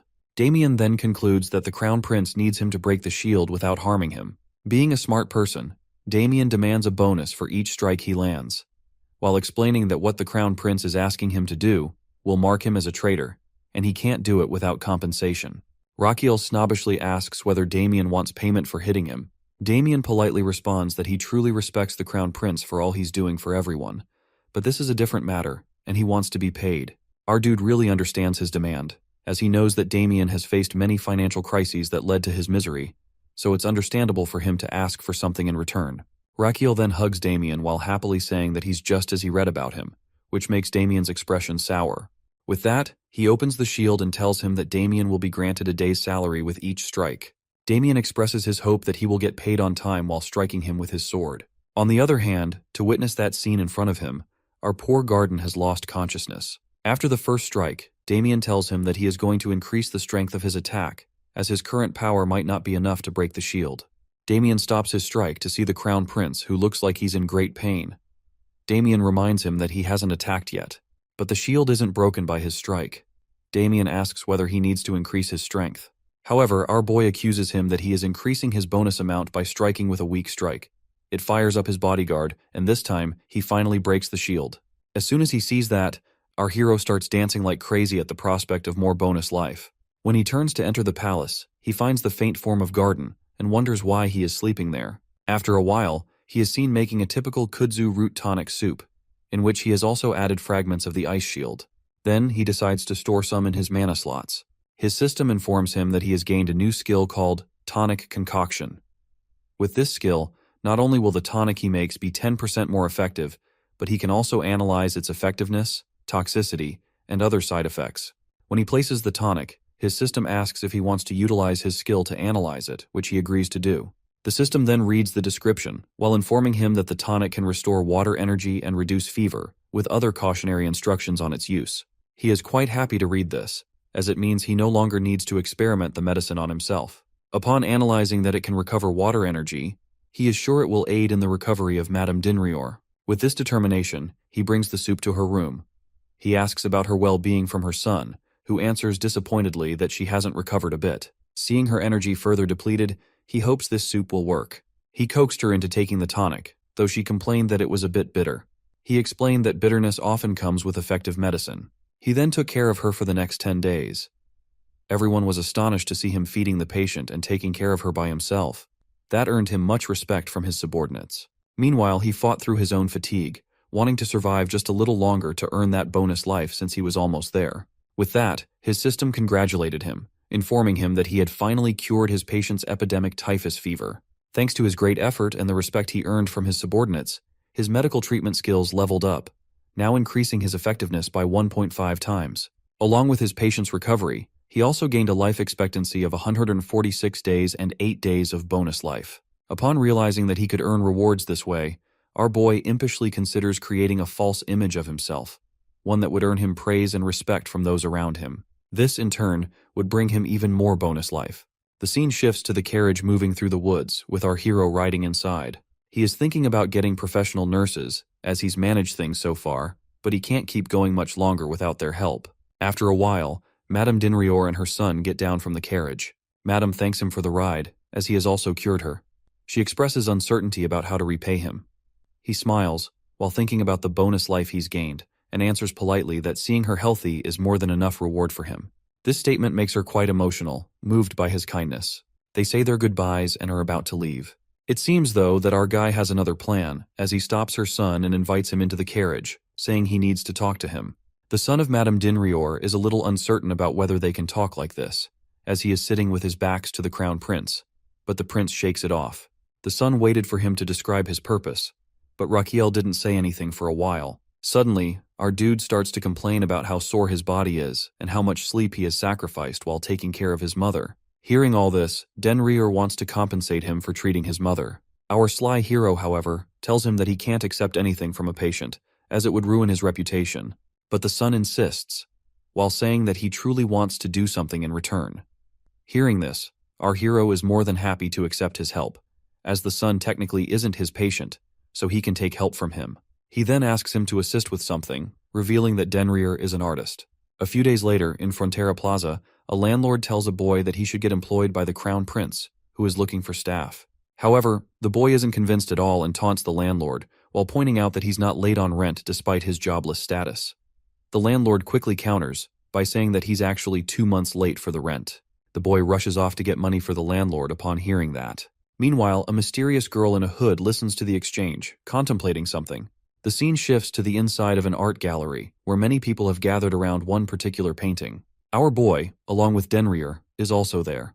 Raquiel congratulates him on becoming a professional artist. However, Dinrior doesn't seem happy. When you see the paintings he has created, it's clear why this poor artist isn't thrilled to display his art. Several of the pictures depict the crown prince, with the first one of him showing a crazy pose alongside a captain, with the words, "I want you." Other paintings show some cool poses, including one of him with his companions. One of his very detailed paintings depicts him like a crying girl, which Damien wants to cut off. Dinrior is a little uncertain about whether his paintings will help him in his search for a nurse. The crown prince, however, reassures him, saying that his work will definitely make an impact. He shows Dinrior his own painting, in which Raquiel is portrayed surrounded by many strong-looking nurses, with a captain in the corner, labeled with the words, "Show me Ganho." The painting also includes a description encouraging people to become nurses, with the promise of a generous salary offered by the crown prince. Seeing this, many people agree to sign up and want to become nurses. The scene shifts to a stall where Garden is registering people for the nurse selection test. People are eager to apply, having heard that the salary is so good they could pay 2 years' rent with just 1 month's salary. Meanwhile, the same mysterious girl is lining up in front of the stall, eyeing the requirements for applying. But when she reads that applicants must be residents of the Empire, her posture shows her determination. Meanwhile, our boy is thrilled to see so many people applying for the nursing position. When Damien asks him why he's so happy, he answers that he's excited because the more nurses he gets, the more patients he'll have to cure, which will, in turn, increase his life expectancy. On the other hand, Damien is purely impressed by our boy's kindness, especially considering he offers such a good salary as well. After 6 days, an event called Show Me Genho is held, where the Crown Prince will test the people to see if they are fit to become nurses. The mysterious girl also makes her appearance, who is quite happy to have arrived on time. The host announces that they have gathered everyone to reveal the first task for the nurse selection test. However, he then reveals that this task will actually be announced next week. After a week, the host announces the first task for the nurse selection test and urges them to rush forward to the interview area. For this purpose, they get divided into 5 groups out of the 50 people who will race toward the main building of the side palace. But the twist is that only 10 candidates from each group who reach the side palace first will get selected for the next task. The remaining will be disqualified, which shocks everyone, and they rush toward their destination in order to reach earlier. As soon as 10 candidates enter the destined area, the guard disqualifies the remaining ones. Then, they immediately start the next task, which tests their ability to find an ingredient that is stored improperly among numbers of ingredients presented to them. While doing this, one of the candidates falls down. Everyone looks at them and ponders for a while whether they should help him or not, but none of them move from their table to assist the candidate. Our boy watches everything with a serious expression. Garden then announces the end of the test and informs everyone that they will be notified about the result after some days. They all are left, while worrying about their test results, but no one came back to help the ill candidate. It seems like this is a stage set by our hero, who wants to test the candidate's spirit of helping others. As soon as the candidates leave, he hurries to the ill person, who is none other than Damien, who is concerned about whether he has acted well or not. Our boy informs him that he has overdone it and needs to perform more naturally. He says this while putting on a dramatic scene of falling ill in front of Damien. Then he asks about the candidate's progress, to which Damien replies that they have all failed. Our hero adds that character is more important for a nurse than skills, which can be learned later. Next, they move to the next group, who also fails. Not only that, but all of the groups fail, which leaves our boy flabbergasted, seeing that no one cares enough about their fallen candidate. So, he decides to take a walk to clear his head. Meanwhile, he's also thinking that there are no candidates left, and he urgently needs to find a nurse. When he reaches the gate, he finds his guard arguing with a girl, who is saying to the girl that she is not allowed to participate because she isn't human. The girl retorts while emphasizing that she is a human. Witnessing this scene before him frustrates him. Not only do they already lack enough candidates, but now the guard refuses to let her in. At this, Damien deadpans that the girl is a werewolf.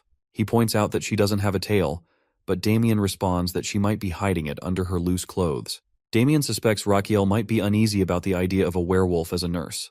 However, our greedy hero, who is eager to find a nurse, sees a werewolf as the perfect candidate for a nurse due to her abilities. Meanwhile, the girl tries to defend herself as a citizen of the nation, but the guard insists she's just a beast.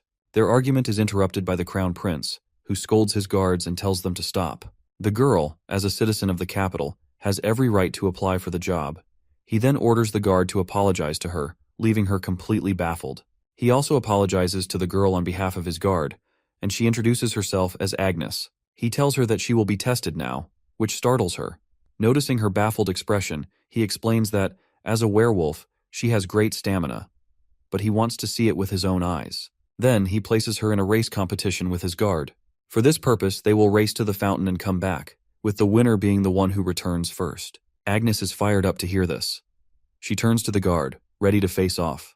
Both Agnes and the guard are prepared to beat each other in the race. Both of them rush towards the destination as Agnes takes the lead. Within a few minutes, she touches the pole of the fountain and rushes back. As she gets past the guard, she analyzes his slow speed and concludes that she will be the winner. The guard, who is already nervous, sprains his ankle and falls down. She notices his fall and wonders whether he has dislocated his shoulder. But she tries to keep going as she wants to be the winner. However, she can't and turns back to the guard, relocating his shoulder, which prompts a shriek from him. While she is doing this, our boy congratulates her because she is hired. Then he gives her the necklace made by George. Afterwards, they sit inside, and the Crown Prince shows her the hiring contract. When she remarks that it looks complicated, he tries to coax her into reading it at her own pace. He is very interested in hiring her not only because of her physique but also because of personality, as she is perfect for the job. Besides, he has seen her fixing the guard's shoulder like she wants to make it as painful as possible, which will make the patient unhappy in the future. However, he still wants more people with the same qualities. After reading the contract, she informs him with a serious expression that she wants to add a clause from her side. She begins to say that she is the leader of her tribe, which makes our greedy hero salivate at the prospect of having 50 more people like her at his disposal. When she demands that they take a nursing test as well, he happily agrees. Then she approaches her other problem, one that she and her kind have been facing for years. He asks whether it's an issue of rationing. She answers negatively. She explains that they are having trouble because of their tails, which move on their own. Our dude is curious about whether this is a bad thing. She sadly explains that their tails depict their emotions, which can lead people to understand their feelings and use that to manipulate them. He is convinced that this is the reason she is wearing such baggy clothes. He suggests that she tie her tail to her legs. She responds that it refuses to cooperate in that way, almost as if it has its own mind. She explains that the tail behaves like an organ that follows its own rules. He then asks whether they can't be cut them off. She answers that it would make walking difficult, and, besides, it would regrow within a month. At first, he tries to let go of the matter, but soon he realizes with dread that she wants him to resolve this issue if he wants to hire her and her tribesmen. After that realization, he feels like pulling his hair out in frustration, as he has no idea how to solve this problem. He offers Agnes to be their society's guardian. When she asks for an explanation, he explains that he can provide them with security by using his position. But she rejects this idea, as it might worsen their condition if something happens to him or if he backs out from his promise. In this way, it's just a temporary solution. He asks if she wants something to solve the basic problem with their tails. She affirms, while asking whether he is going to help them. He answers frankly that he doesn't have much choice, but he doesn't have any idea yet, so he will start searching for one. Upon hearing this, she assumes that he must be an honest person since he doesn't make any false guarantees. Then she tries to excuse herself, but he offers her to stay at his palace. As soon as she leaves, he again yells in frustration, not wanting to lose talent like that of werewolves. Later, he is found in the library, looking exhausted but still hasn't found anything. He's interrupted by a loud yell from Garden, which scares the life out of him. He complains to Garden, who always startles him like this. When asked, Garden tells him not to stress further because he could get sick from it. He retorts that he's getting sick because Garden always startles him, nearly giving him a heart attack. At that, he first refuses our guy's claim, but then changes his tactic, as he is telling him that he'll soon get wrinkles if he keeps frowning. Our boy smiles softly at his doctor's antics because he knows he's doing this to help him feel better. He nonchalantly remarks that if he gets wrinkles, he'll just get Botox treatment. To Garden's confusion, he starts to explain what Botox is, but then stops with the realization that Botox could be his solution. Botulinum toxin is a highly potent poison used to paralyze. To test this, he decides to use a local poison to paralyze the tails of the werewolf, and for this purpose, he's going to use Kuzman poison. He then orders Garden to bring Kuzman poison to Agnes's room as he's heading there. Once they're inside her room, he informs her that he has somehow found a solution to her problem. However, before proceeding, he needs to analyze her body in both human and werewolf forms. First, he needs to find the exact spot where he should apply the poison to paralyze the tail. For this purpose, he analyzes Agnes's acupressure points and mana flow, which are slightly different from those of humans. The location of her governor vessels differs, and the acupressure points on her hips are farther apart, which is likely due to her tail. Between both of those acupressure points, he finds a blood vessel that connects to her tail. He then asks her to transform into wolf form because he wants to examine the tail's acupoint in her beast form as well. With that, she transforms into a werewolf. After looking at her, he remarks that she's not as big as his dog, Deng Chil, which irritates her. She doesn't respond, and he realizes it's because her mouth structure changes when she transforms, which makes speech impossible. Then they play a little, after he checks her up. After finishing her checkup, he's found in his study preparing for the second part of the procedure. He needs to know the ingredients in the poison to determine the exact amount he should use on Agni to paralyze her tail. He considers asking Kuzman for the ingredients but rejects the idea, knowing he can't trust him. Instead, he decides to store it in his mana slots. As soon as he opens his mouth to test it, his organs start screaming at him to stop. In their realm, they're worried about Raquiel, which seems intent on testing this poison on himself. His liver in particular is anxious, knowing he's risking his health with this dangerous experiment. His liver adds that he will be the one who has to detoxify the poison Raquiel plans to take. His liver shouts at him to test it on a summoned creature instead. In response, he exclaims that they're cruel to think he would test poison on such a cute little thing. His organs protest again, insisting that he can't use his body as a test subject. Then, his liver informs him that there are some summoned beings specialized in analyzing ingredients, including the poisons. Liver's statement makes him pause and consider the suggestion. The liver adds that he met this particular summoned creature once while waiting in the waiting room. This piques our boy's curiosity, who asks about this waiting room. The liver explains that it's a place where unawakened organs and unsummoned creatures rest in a dormant state.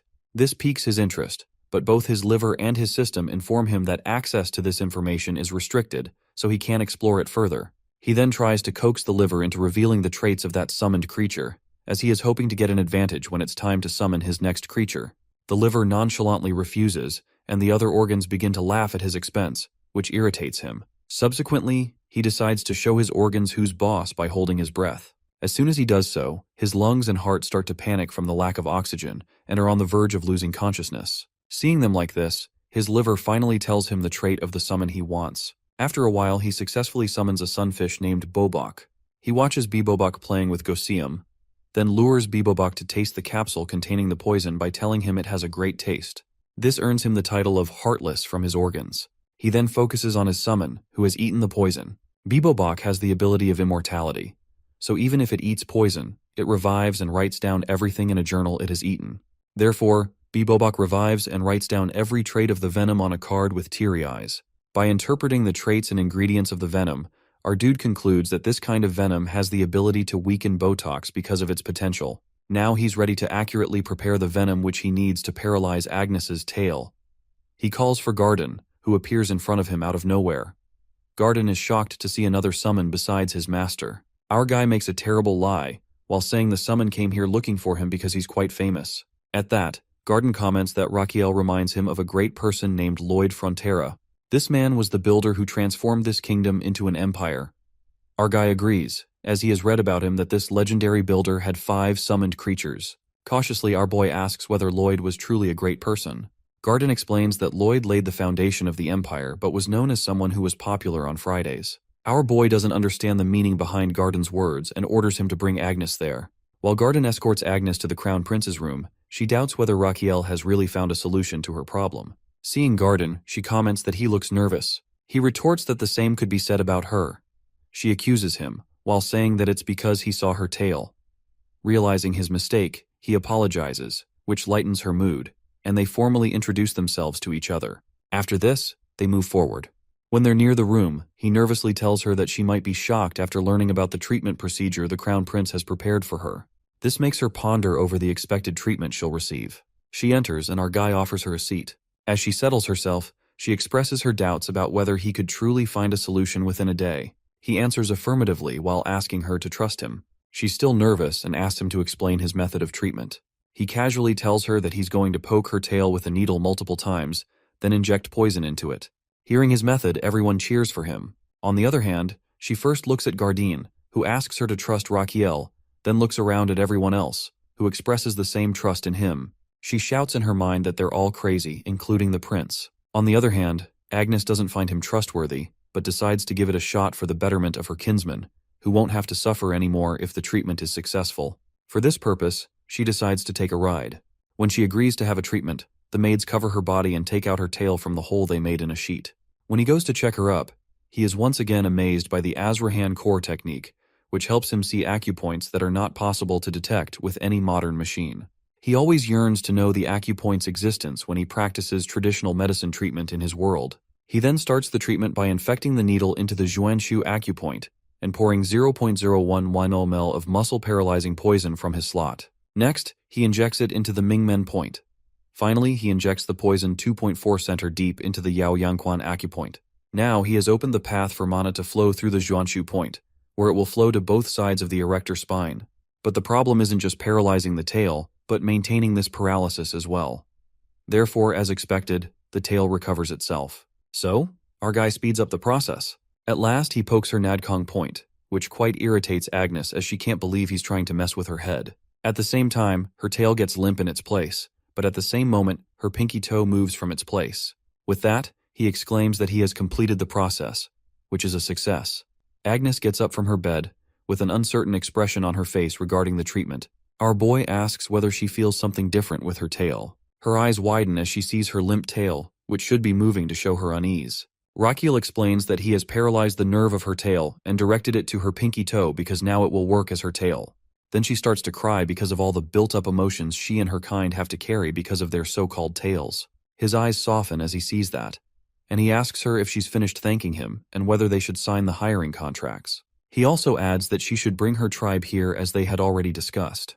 Then he coaxed her into signing the contract. By looking at his face, she concludes that he is not some ordinary person. After a few days, our hero was laughing like a maniac. Garden commented on his overwhelming happiness. He exclaimed that he had finally gotten 50 werewolf nurses. The said nurses are receiving professional nursing training, where they are taught basic nursing techniques and emergency treatment. They are also taught about herbs and medicine, how to store them, and how to make tonics. In this way, they are trained to be ready to run the hospital. At this moment, one of the nurses had shown him the shift schedule. He have smirked with satisfaction at their progress. Now, finally, his clinic is operating 24 hours. Not only this, but the tribe was used to getting their toes to move, instead of their tails. At that moment, his system congratulates him for the success of the toe operation, but he doesn't get any life bonus as it wasn't a matter of life and death. However, he gets a standing ovation from his organs. Then he is informed that his new organ has just been activated. Therefore, his stomach, in the form of a very chubby baby, has been awakened. As soon as it enters into the organ realm, it demands different junk food from modern world. He first demands variety of junk food, then Japanese ones that only exist in this modern world. Our boy expresses that he also wants to eat these things, but they don't exist in this world. Then he tells his stomach to hold himself. At that point, his stomach compromises on a sweet. He eats the candy while thinking that his stomach has the taste of an elementary schooler. To have this, his stomach gives him 300 HP. Then his other organs, happy to find their youngest member, give him 700 HP, and now he has 1000 HP. He's happy to see his organs ready for the consultation, as now he can deal with the stomach problem as well. His system also informs him that his Azrahan technique has leveled up because of his precise control in treating werewolf tails.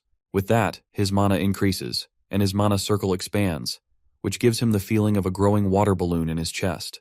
Overall, he's content with the high amount of HP he has received today. Meanwhile, he's interrupted by a nurse who informs him about a patient with a fever and a strange smell. He proceeds to check on the patient, while feeling content that he has finally laid a solid foundation for his clinic. The scene shifts to Sir Pavard, who is the chief butler of the side palace.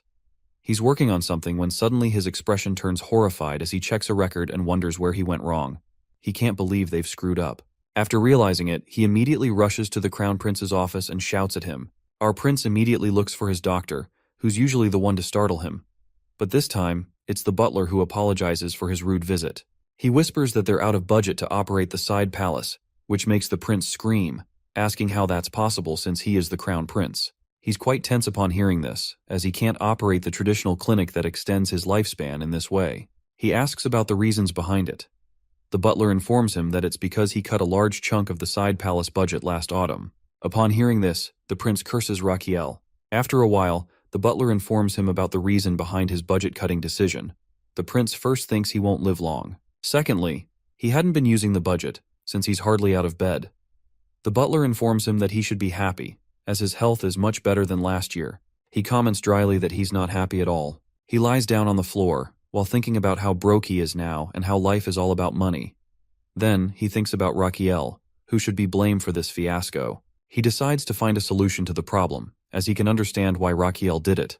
But grumbling about it isn't going to get him anywhere. He then turns to his butler and asks whether they can request more money for operating budget. But the butler replies that it's not possible, which makes his expression grim. At this moment, he confesses that without operating the side palace traditional medicine clinic, he'll be dead. The butler asks how his death is related to the operation of the clinic. Instead of answering, he sighs and asks whether they really can't request more budget. The butler answers that it's against the law, as they can only make a request at the end of the year. However, the only person who's an exception to the law is his father. He enthusiastically decides to ask his father for help. However, he returns empty-handed, as his father isn't interested in helping him. He feels like history is repeating itself when he had to close his clinic because of a lack of money. But this time, he's determined not to be stopped by financial issues. He then asks for the assets of the side palace. The butler asks why he needs them. He exclaims that he's going to sell everything, including paintings, silver, and gold cutlery.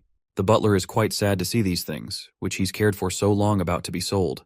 He once again asks the crown prince to reconsider his decision. But the ever-cruel prince answers negatively, which prompts a hateful remark from the butler. A few days later, he turns to his trusted men about the issue of a budget. They've sold the luxury items, but it's not a permanent solution to their problem. He adds that they've gained some temporary relief from the funds they got from selling luxury items, but if they don't do anything to extend their funds, they'll eventually be eaten up as well. The butler points out that there's nothing left to sell anymore. He deadpans that they're going to sell medicine from now on, which leaves both of his men speechless. Seeing their expressions, he exclaims that he's going to be a crown prince who sells medicine. Meanwhile, at Frontera Plaza, people are gossiping about the news regarding the side palace. They're all in awe to hear that the crown prince sold all of the luxury items just to keep the medicine clinic running. They're totally impressed by our hero and begin to worship him, as they've never seen anyone in history do such a thing for the sake of treating people. They start singing songs in his greatness. Meanwhile, at the side clinic, they're discussing the matter of earning money through selling medicine. Raquel thinks that it's a necessary measure for keep him alive. The butler points out that if the budget is the problem, then they should charge a small fee from the patients. But he rejects this thought, as not many people will come for treatment if that's the case. He needs as much life bonus as he can get. He then expresses that he's going to sell very expensive and effective medicine that people might buy just for display purposes. In other words, he's going to launch his own medicine brand. Any rich household will be proud to have his branded medicine. He exclaims at the end that he's going to sell super luxury medicine, which becomes the symbol of a person's luxury and high status in society. Listening to him, both of his subordinates are quite blank. The butler asks whether such medicine even exists at all. He explains that this is a medicine called the Golden Minotaur Calming Pill, made from the gallstone of a minotaur. Basically, Koreans are used to using calming pills to calm their nerves, and this pill is also used for curing brain illnesses, heart problems, and high blood pressure. On his way, he explains the details of this medicine to Damien, who has doubts about whether people are really going to purchase it. He replies that they're definitely going to buy it because he's going to present it as something rare. Like a limited edition, they'll buy it at all costs, as it's the psychology of people. He adds that he's not going to use bull, but the gallstone of the minotaur, which will urge them to buy it. However, his confidence is shattered by Damien's words of disbelief, who doesn't think anyone will buy it. Damien again points out that if this medicine is so effective, why hasn't he heard of it? Raquel answers that it's because it comes from the fallen kingdom called Jasion. Damien dryly remarks that he hasn't heard of this kingdom either. Our prince chimes in that he heard about it in his dream, and all the medicine he's learning is from his dream. While looking at his back, Damien thinks that Garden is a naive person who's going to believe every bit of nonsense their crown prince throws at him. But in his case, he only cares about getting his salary on time. He then runs after him and asks whether he's going to treat people without a license, which makes the prince halt in his steps. Damien stresses that he needs to pass the doctor exam to get the license like Garden did. The prince turns to Damien and nervously chuckles, while admitting that he didn't know about it. Damien replies that they need to solve the funding problem first. For this purpose, they need a gallstone of a minotaur, but the prince interjects that they don't have any at the herbal store. It seems like people there aren't using the bull for making medicine. Damien asks about his solution to this problem. The prince exclaims that he's going to buy a live minotaur for this purpose. So he's going to Cremo to attend the monster auction at the auction house to get this minotaur. Damien can't believe he's planning to go there himself. The prince answers calmly that he has to, because he needs to check the quality of the minotaur as well as its gallstone by himself. Damien thinks, smiling to himself, that this man is crazy. At that moment, Agnes arrives with a carriage and gestures them to get in. Damien asks in disbelief if they're really going to depart now. The prince replies that time is more precious to him than gold. He then urges Damien to get in before Garden comes after them. Once the carriage is on its way, Garden comes running, while yelling them that how he could leave him like this. The prince yells back that he needs him to stay behind to take care of the clinic. While on their way, Damien comments on the comfort of the horse carriage. Our prince arrogantly replies that it's what one would expect from a crown prince's carriage. It's shown that they're actually lying down in coffin-like spaces, and Damien still insists that it feels strange. Their journey carries on for 8 days, and one evening, Agnes gets up from her spot on top of the carriage, her senses heightened. As soon as she smells the sea, she informs the prince that they've reached Cremo port. Finally, they reach the Cremo Monster auction house. A boy in front of the auction house tells the driver to park his carriage somewhere else, but the driver gets down from the carriage and warns him that he doesn't know whose carriage it is. He asks if it belongs to the crown prince. At that same moment, the said crown prince greets him from the carriage window, which leaves him petrified. The next moment, the boy rushes inside the auction building and approaches the mayor. He points toward Raquel and informs him about his arrival, which panics the mayor as well. The next moment, he starts flattering our boy to gain political favor. When our boy mentions that he's here to purchase something, the mayor immediately offers him additional bodyguards, which our boy refuses because he has his own. He tries to excuse himself, but the mayor keeps trying to prolong their conversation. He goes ahead, after giving the mayor a false promise that he'll visit his home afterward. The mayor instructs others to clean everything, while our guy thinks it feels like a military commander is going to visit there. During the auction, Raquiel and Damien settle themselves while noticing the quiet atmosphere. Damien explains that it's likely because monsters can wake up if the auction gets too noisy. As people make bids, he waits for the Minotaur to appear. When it seems like the auction might be ending, he wonders if he might not find a Minotaur there after all. At that moment, a carriage rolls in, carrying a caged, hefty Minotaur. Our dude is awestruck by the Minotaur's weight and strength. The host announces that it's the main item of the auction, which is captured by the 7 best hunting teams. On the other hand, our guy's excitement at the prospect of getting his hands on this beast deflates when the host announces the starting bid at 50,000 magan. He asks his aide if he heard correctly, since other monsters sold for 50,000 magan, yet this one starts at 50,000 magan. When Damien asks if he has enough money, he considers that he brought 100,000 magan. But seeing the crowd's eagerness to buy the Minotaur, he doubts he'll be able to win it. Besides, he thinks that it's way too expensive to buy a Minotaur at that price. After a moment's thought, he turns to Damien and whispers his plan in his ear. It's clear that Damien doesn't like the idea and double-checks if he really wants to go through with it. After a confirmation from him, Damien comments that the idea sounds like something a thug would suggest, but he just chuckles, while saying that it doesn't matter if he's compared to a thug as long as it will work. Then Damien leaves, and our guy watches the auction with anticipation as the bidding price climbs. He hopes Damien returns before the price gets too high. After a while, the mayor arrives and greets him, and our prince pretends to be surprised to see him. Seeing the prince's expression, the mayor catches on as he understands that the prince wants everyone's attention right now. Eager to gain the prince's favor, the mayor is more than willing to play along. The mayor then loudly addresses the crown prince, while offering him 100 bodyguards. As soon as he says this, everyone turns to see if it's really the crown prince. Our guy formally accepts the favor, while Damien stands there with a very annoyed expression, watching the drama unfold in front of him. Then, our guy dramatically remembers that he has to participate in the auction and places a bid of 60,000. Our prince's expression loudly declares that he's the crown prince, and no one is going to raise the price against him. Seeing this, the audience realizes that they have to give up on getting the Minotaur. Meanwhile, the host is also quite nervous, seeing that they may have to sell their best item for only 60,000 magan. Then there's a twist as one noble dares to raise the bid to 70,000 magan, which shocks everyone, including our dear crown prince. Someone then notices that this person is none other than Guinness, a favorite of the king of the southern country, Amboise. Meanwhile, Guinness thinks that since he's not even a citizen of this country, the prince can't do much to him. Everyone wants to cheer for him as their savior, while some whisper that they've heard the crown prince is famous for holding grudges for a very long time. On the other side, our guy is fuming with anger, now determined to have a proper clash with this person. Burning with desire to get his hands on the Minotaur, he raises his bid to 71,000. Guinness raises it by another 1,000, bringing the bid up to 80,000. The bidding continues like this. Finally, the host announces that their main item has been sold for 250,000 magan, and the winner is Guinness, who is quite obnoxious about having the upper hand over the crown prince. Meanwhile, our hero looks like someone just drained all color from his face. At this moment, Damien tries to console him, while saying that he's glad Raquiel didn't spend all his money on a single Minotaur. Hearing this, our guy's expression shifts to confidence about his finances, but in reality, Damien is secretly worried about getting his salary on time. He's completely flabbergasted when Damien remarks that he's only sticking around as long as he can count on a stable paycheck. He reminds Damien that he was the one who rescued him from the underground life. Damien replies that he's grateful for that, but having a stable salary is a completely different matter. Our guy then looks at his bodyguard thoughtfully, recalling the last chapter he read in Demon Sword. After reading it, he concluded that Damien is the strongest person in this world, and it's reassuring to have him by his side. But there seems to be another reason related to victory in the final battle, which somehow connects to Damien, because our boy believes that giving him a stable life leads to the stability and safety of the world. He then tells his bodyguard earnestly that he'll make sure Damien gets his salary on time. Next, he turns to the mayor as they head to his home, but the mayor protests while asking his reason to be in such a rush. He replies that it's out of embarrassment for losing even after using cheap tricks. The scene shifts to a grand house, where in one room, the Minotaur is bound after being sold today.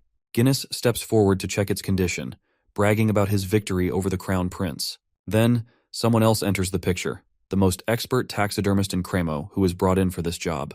The taxidermist asks Guinness about his preferred taxidermy style. Guinness replies that he wants it presented as grand as possible because he's planning to gift it to the king for his birthday. He then requests a mage to assist with the taxidermy, and at that moment, the mage enters, while stating that they should begin immediately without wasting time.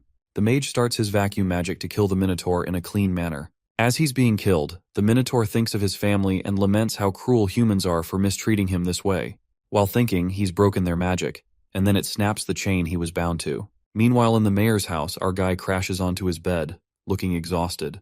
His whole body protests from the grueling schedule. Determined to buy the Minotaur tomorrow, he insists he'll manage with 1 lakh magan, though his bodyguard doesn't seem convinced. Their conversation is interrupted by one of his men, who warns him of upcoming trouble for which they need to evacuate immediately.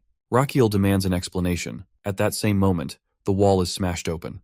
Damien is in front of him instantly, ready to protect the prince, but the monster throws him aside.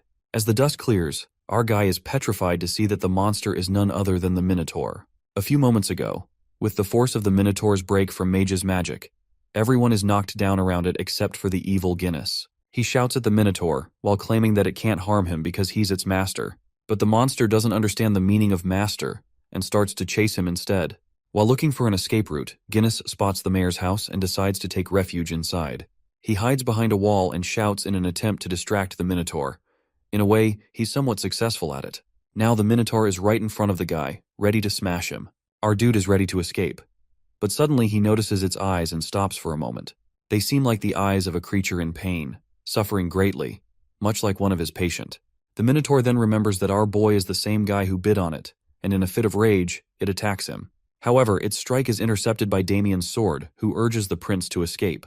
Our boy exclaims that he's not going to die after having it so difficult to survive this long. Damien tries to deal with the Minotaur, but he's not successful in stopping or defeating it. During the battle, he pushes Rakiel back, who slams into a wall. At the same time, Damien meets up with him, and he states that they're trapped here, prompting a sarcastic remark from our boy, who dryly comments that he can see that as well. Next moment, Damien stands with a serious expression and asks for an extra bonus if they manage to get out of there alive. Our boy shouts at him, asking why he's asking for this now, and what if he doesn't provide it. Damien responds that he'll escape alone if necessary. He then tells the prince that he's going to fight the Minotaur, which will give him an opening to escape. Rakiel hesitates, as the path to escape is blocked. Damien nonchalantly suggests that he should just jump from there, but that's not an option for our boy. Damien adds that it's better to jump from there than to be crushed alive. He then explains that if he's injured, the guards will rescue him and take him to safety. With that, Damien attacks the Minotaur, and they engage in battle. The prince tries to escape through the opening Damien created, his face twisted with anxiety. But in his misery, he doesn't notice that, instead of climbing a wall, he's scaling the Minotaur itself. He stops when he receives a warning from his system. His system gives him a full scan of the monster. His system and heart both inform him that the results show the monster's heart is in very bad condition. It has stable angina pectoris, which means the monster is suffering from chest pain and its heart is about to clog up. Clinging to the monster, he realizes he's not in good condition to treat it, and he's in danger himself. He can't jump, or his body will be crushed in the process. Meanwhile, the Minotaur has a plan to crush the prince with its other hand, like squashing a mosquito, but it's distracted by Damien's attack, which misses its eye. Damien tells the prince to hang on, while promising that he'll rescue him in a moment. Our crying boy pleads for him to do it quickly. Damien rushes toward the monster, looking for an opening to attack its shoulder or sides. He strikes the monster and tries to rescue the prince, but the prince is thrown from the balcony, which makes him believe he's about to die. However, our crown guy is rescued by Agnes, who catches him in midair. As soon as she lands on the ground, other guards come to escort him to a safe place. Meanwhile, Damien and the Minotaur are locked in combat. The monster focuses all its attention on Damien, who is determined to defeat it in order to claim a high reward. Damien plans to stab the Minotaur on its fist and then its arms as soon as it's about to punch him. He tries to cut into its fist and attack it as much as he can, but the Minotaur proves tougher than that. During their clash of sword and fist, something distracts Damien, and in the next moment, he's attacked by the Minotaur and thrown aside. He is pushed into the wall, and the Minotaur steps toward him. Damien tries to get up, but his leg is pinned under the rubble. At the same time, he's saved by Goswim's powerful body slam. He doesn't fully understand what's happening until he sees Goswim fighting the monster. Meanwhile, our guy thinks that he's not going to lose Damien, especially after all the trouble he went through to get him. That's why he fed Goswim red sunflower seeds to make him bigger, so he could fight the Minotaur. He shouts at his bodyguard to get up, as they're about to be surrounded, prompting a remark from him that he's going to get a lot of money. But unfortunately, Damien can't move his leg. On the other side, the Minotaur throws Ghostwim into the air toward Damien.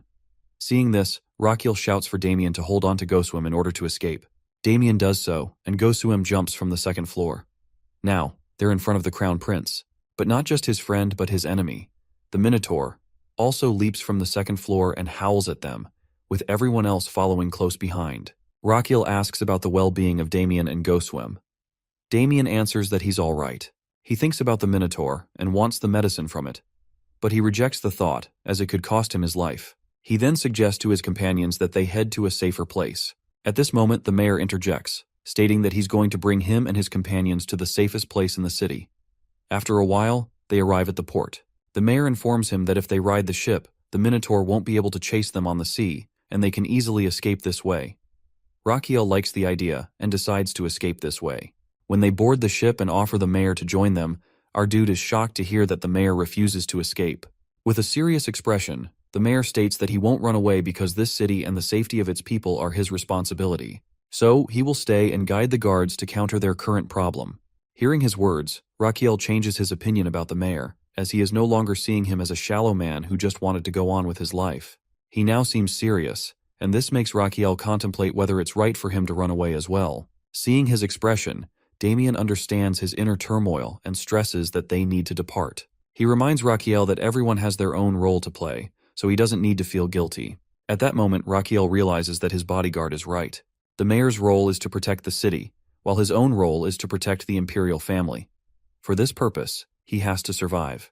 So, he orders the anchor to be raised. However, just as their luck runs out, the Minotaur arrives, chasing after them. It leaps onto the ship, while howling with anger. It tears apart the ship and swings the wood over their heads. Rakiel orders everyone to get down to avoid being hit by it.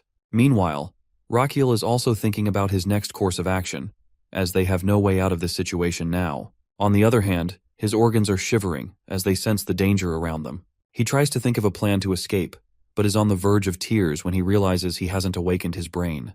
Damien jumps beside him and tells him to get to the deck and stay hidden there. Rakiel asks what Damien will do in the meantime. While unsheathing his sword and turning toward the Minotaur, Damien claims he's about to make a lot of money from this fight, so the Minotaur better get to work to earn it. Damien rushes toward the monster and calls for Agnes's help. But their combined efforts, along with some guards, go in vain as they are all thrown aside by the Minotaur, which remains standing tall. Seeing everything unfold, Rakiel panics for a moment. But then he pulls himself together and looks closely at the Minotaur, while analyzing its health condition to figure out how to defeat it. At this moment, his system informs him that he has strengthened his Azrahan core to its limit due to being in an unprecedented and extremely dangerous situation. As a result, he has acquired a skill called Acupoint Scan, where his Azrahan core technique is combined with his pulse reading skill.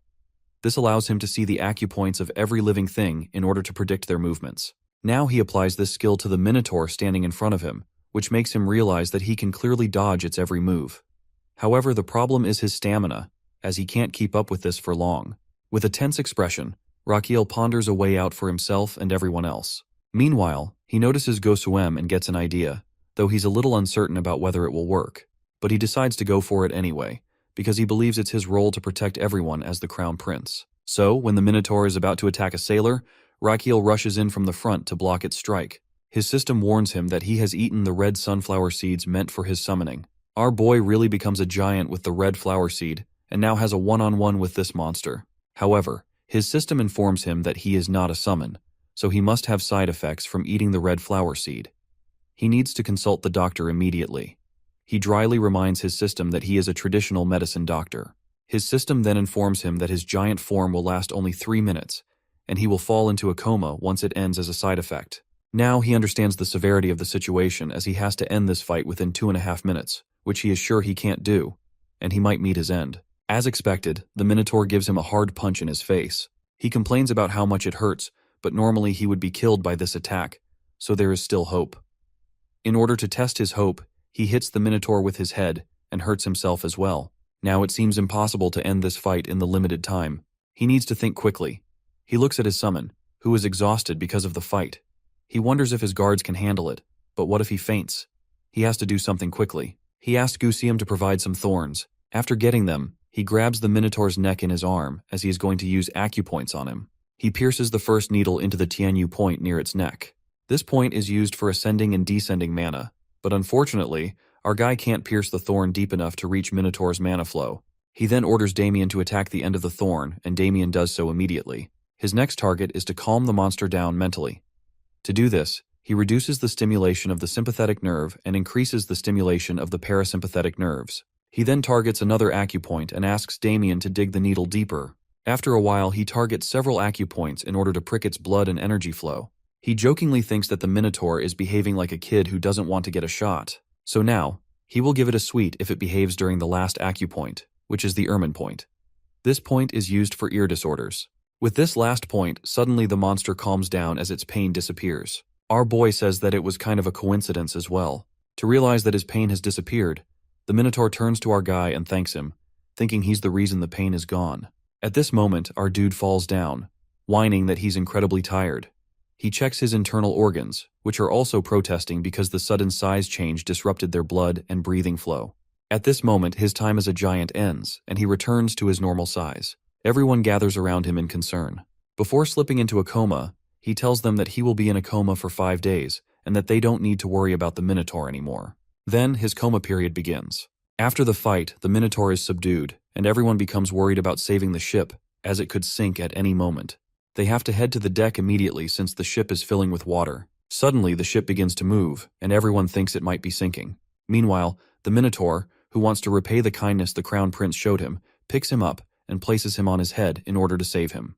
This stuns everyone around them, as they think it's trying to kidnap the Crown Prince. 6 days have passed since the kidnapping of the Crown Prince, and now we see a dark room where Damien sits in a chair.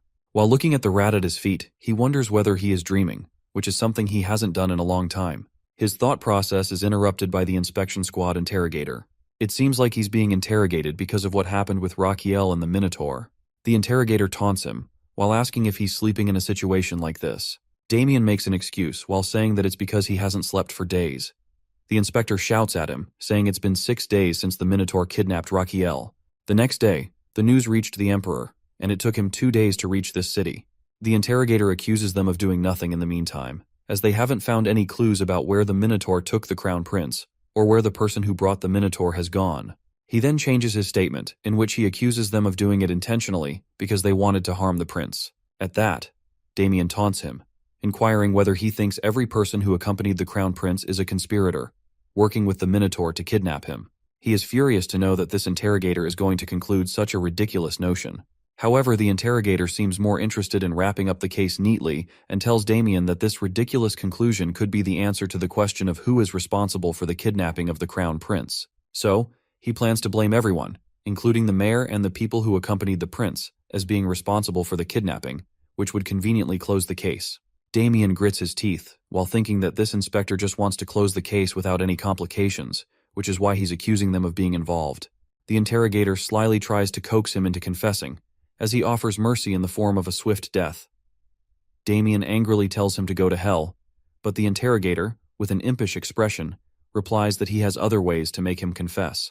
Then, he is put into a cage, which is hanging, and he finds Agnes and the mayor in their respective cages as well. He notices that they have ignited a fire below them, and after smelling the oil, now he wonders whether they're going to burn them alive. The interrogator once again tries to coax them into confessing that they're the culprits, but Damien insists that if they want something from him, he can tell them the truth.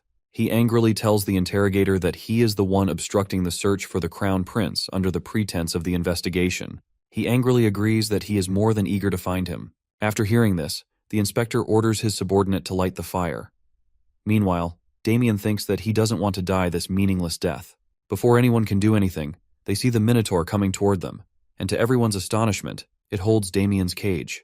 Above the Minotaur, the Crown Prince is riding, who asks his subordinates the reason for them being caged. It seems like the Crown Prince wakes up after 6 days on the island, where he finds Eurus, who was once his enemy, but now looks at him with loving eyes. After taking some time, they resolve their differences and become friends. He then thinks that it's a coincidence that Eurus's pain was soothed by him, but he doesn't clarify it to it because he wants it to follow him willingly. Then he tells Eurus that he wants to help it in return, as well as its chest pain will start soon, so they should begin treating it. He starts his acupoint scan and concludes that his angina isn't very advanced yet, so it can be treated later. Then he turns his scan to the gallbladder. He asks Eurus whether he feels full after his meal, to which he gets a positive answer. He adds that it's because he's filled his gallbladder with lots of stuff, so it needs to be emptied. Then he explains the process, but Urus doesn't understand a word and looks at him blankly. Finally, the Crown Prince decides to use simpler language and asks Urus to press the spot he points to with his finger. He gestures for Urus to clench its fist and hit its solar plexus. Urus seems hesitant, but the prince urges it to do so. It does, and by observing its condition, the prince concludes that something must be stuck inside. Finally, it's revealed to be a big piece of cholecystitis. The Crown Prince is happy to have found this significant piece. He asks Urus about the condition of his bloating, and Urus answers with a cheerful tone. The prince happily responds, as he is glad that it's nothing serious, and that now he has owned the Minotaur as well. He then asks Urus to go back with him, as they need to save his comrades, but Urus is hesitant to return because he fears they might fight again. The Crown Prince consoles him, while assuring him that no one will harm him. On their way back, he spots the flag of the inspection squad, which answers directly to the Emperor, and concludes that their choice to return earlier was the right one. Back in the present, Raquiel is shouting at the squad to tell him who is in charge of the inspection. The devil of an interrogator casually answers that he's in charge, which irritates the prince. Not only this interrogator has the guts to accuse the Crown Prince of not being one, just because he brought a Minotaur into the city. Everyone looks at him with bewildered expressions, while wondering what he's doing. Raquiel retorts that this implies he's dealing with a doppelganger who's pretending to be the Crown Prince. The interrogator responds that it might be the case, as there could be forces wanting to harm the imperial family, especially with the Crown Prince missing. Now the real Crown Prince needs to verify his identity. This infuriates Raquiel to his core. He says that if they want to verify his identity, they should also verify the true faces of his people. To demonstrate his point, he starts with Damien, who had thrown himself between the Crown Prince and the Minotaur to buy him time. His fight with the Minotaur showed his loyalty and devotion. Meanwhile, Urus had broken his cage, allowing Damien to emerge from it. Then he turns to Agnes, who quickly catches him before he falls from the second floor. If she hadn't been there, he might be a dead person.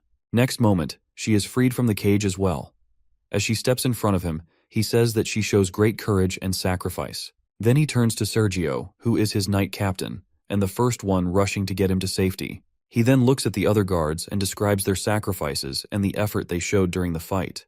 Listening to this, the royal guards discuss that he might be the real Crown Prince, but are confused about how he managed to survive. On the other hand, dread is clearly visible on the face of the interrogator because he was sure the Crown Prince isn't coming.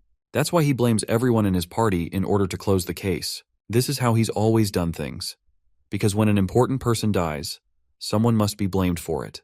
At this, he bows before the prince and starts begging for forgiveness, while realizing that he's dared to question his identity verification.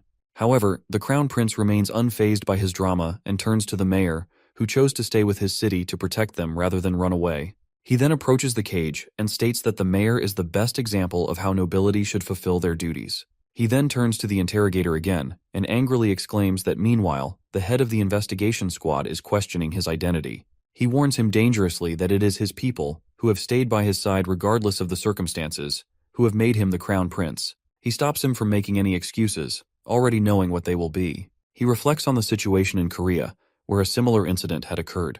In the end, he concludes that the interrogator will be held responsible for the farce of the investigation he conducted. The next day, everyone gathers on the shore, gossiping about the latest news. Their hot topics include the investigator who's been accused of hindering the search for the Crown Prince. He is likely going to be either hanged or sentenced to life in prison. They also discuss the Crown Prince's skill to tame the fierce Minotaur, who has become obedient to him. A young boy claims that he saw the Crown Prince grow as big as the Minotaur and fight with it.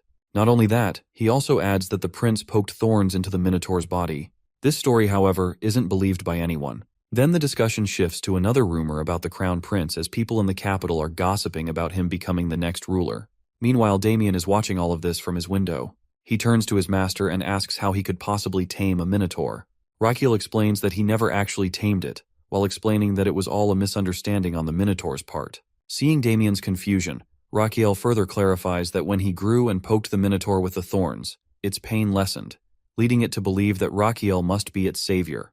For a while, they discuss how this misunderstanding works in Damien's favor, as he can now earn some handsome rewards which a prospect he's not ashamed to entertain. Yet, Damien feels a little embarrassed about not truly defeating the Minotaur, so he resolves to train harder. Damien then informs him that he wants more money because he has also completed the task he was given by the Crown Prince. He supplies that he's quite glad to hear that he's collected all kinds of medicinal ingredients. Damien explains that it's because Cremo is a larger port and a commercial city. Then he drops a bomb on our prince, revealing that his father returned to the capital as soon as he heard that his son was safely back. The prince doesn't like his father's heartlessness over this, but he remembers his father's words and concludes that he can't do much about it. So he ignores this thought as he focuses on his task at hand and asks Damien to bring all of that medicine here as he is about to start. Upon receiving the supplies, he exclaims that he's going to prepare the golden minotaur pills in the mayor's kitchen. After a while, he's in the kitchen humming and cutting ingredients to prepare the medicine, which annoys Damien. Finally, he has made the golden minotaur pills and decides to experiment it on himself. As soon as he eats one, his system informs him about the pill's effects, while revealing that his internal organs have become more energized. However, his stomach doesn't appreciate the taste. In return, though, he gains 500 more HP from his organs. Not only that, his tonic concoction analysis skill activates because he made the pill himself. After reviewing the long list of benefits from the pill, he feels quite happy to see that it not only treats cardiac disease, but also provides natural sleep without any side effects. Reading this, he feels ecstatic about the results. The next day he goes to Eurus and asks how it's feeling. Then, he gives it the pills to help soothe its chest pain. Without hesitation, Eurus eats them all. It feels extremely energized from the pills, and their effectiveness increases by 10% after he uses them to heal the Minotaur, who is his patient now. Not only that, he gains a life bonus of 7 days and an additional 600 HP from his organs. Later, he is lying on the Minotaur leisurely, planning to counting on his Minotaur from now on. The next day, a large crowd gathers in Cremo City Plaza for the award distribution ceremony honoring those who helped him that night. That morning, Rakiel makes a grand entrance, riding in on Urus. Seeing him, the crowd confirms that he's likely to become their next king. Unbeknownst to their discussion, Rakiel begins the ceremony, while recalling that the last time he received this much attention was during his fight with his brother, so he doesn't want him to feel afraid. He starts the ceremony by addressing his bodyguards and complimenting the bravery they displayed that night when they fought against a Minotaur. To acknowledge their efforts, he's going to give them his golden medicine. With a smirk, he praises the mayor in his mind, who solved his problem. The scene flashes back to 2 days ago when he's resting with Eurus and the mayor approaches him. Rakiel explains to him that he's going to hold an award ceremony to honor those who worked hard that night, not only to acknowledge their efforts, but also as a way to advertise his medicine. He then shows him the medicine he plans to give to his subordinates. The mayor immediately understands that Rakiel has ulterior motives and realizes what he wants to do. He suggests that if Rakiel gives the medicine as a reward, it will definitely make the nobles curious about it. He even planned to create a special premium edition in Crown Prince's name. He also understands that he needs to make this ceremony as grand as possible to attract future customers and increase the value of the medicine. With that, the mayor rushes off, while asking for 2 days to organize the ceremony to his liking. Now at the ceremony, Rakiel is pleased to see the results of the mayor's efforts. First, he acknowledges the bravery and efforts of his subordinates who fought that night, then subtly shifts the topic to describe the benefits of his medicine, which is made from the Minotaur's gallstone. He explains that it grants stamina as great as the Minotaur's while curing numerous other diseases. He even flashes his pet to prove his point. He adds that people who can't sleep will also find rest with this medicine, while slipping in more praise for his subordinates. Then, he shamelessly turns back to advertising the medicine, even announcing a limited offer which they can get it at an affordable price of only $9.99 Megan for 1 month. Seeing this, Agnes and Damien realize that he's acting like a con artist to lure in future customers. They glance at Sergio, who's also there to happily promote the Crown Prince. In the end, Rakiel shows the crowd several pamphlets to further advertise his medicine. Even after witnessing the shameless promotion of his medicine, many people still want to buy it. Some even consider borrowing money to purchase it, as it's quite expensive. Seeing the positive response from the crowd, he slyly decides to promote his tradition medicine clinic too. He fake coughs and addresses everyone, while immediately informing them about the existence of the Side Palace Traditional Medicine Clinic, which he runs. Many of his subordinates raise cards and pamphlets to advertise the clinic, and even Minotaur helps with the promotion. He adds that he has introduced new kinds of medicinal treatments at his clinic. He asks the audience if anyone has heard of it, and 2 people raise their hands. Seeing them, the prince conveys his relief that someone has heard of it, as he doesn't want to promote it by his words alone. Then, he decides to add a little flair to his advertising and starts talking about how beautiful and important the city of Cremo is, given its standing as the northern port and commercial hub. He emphasizes that it's essential for the city's people to be healthy to help the city prosper. His speech stirs everyone, making them emotional with his display of concern. He then dramatically offers them to visit his clinic, even for minor health issues, and promises to personally examine them. However, he understands that they're still hesitant, so he decides to push them further. He announces a free treatment coupon for the first 100 people who come, which prompts a protest from Agnes, as the clinic was free from the start. Seeing people racing toward him, he feels giddy at the sight of his bonus life in the form of potential patients. Soon, he's busy consulting on the health conditions of the people, while handing out coupons and offering advice. Not only that, he even covers their travel expenses and accommodation. After distributing all 100 coupons, his face brightens with pride at the success of his advertising. Seeing his happy expression, Agnes is on the verge of tears, noticing that he's even covering travel expenses for his patients. This means they'll need to sell everything to cover the cost. He doesn't realize it's been 9 hours, though his organs are begging him to let them rest now. Everything around him starts to blur, but he worries that he can't afford to lose his cool in front of everyone by fainting here. Instead of fainting, he falls down and begins to chuckle nervously as everyone rushes to him, while cursing his body's low stamina.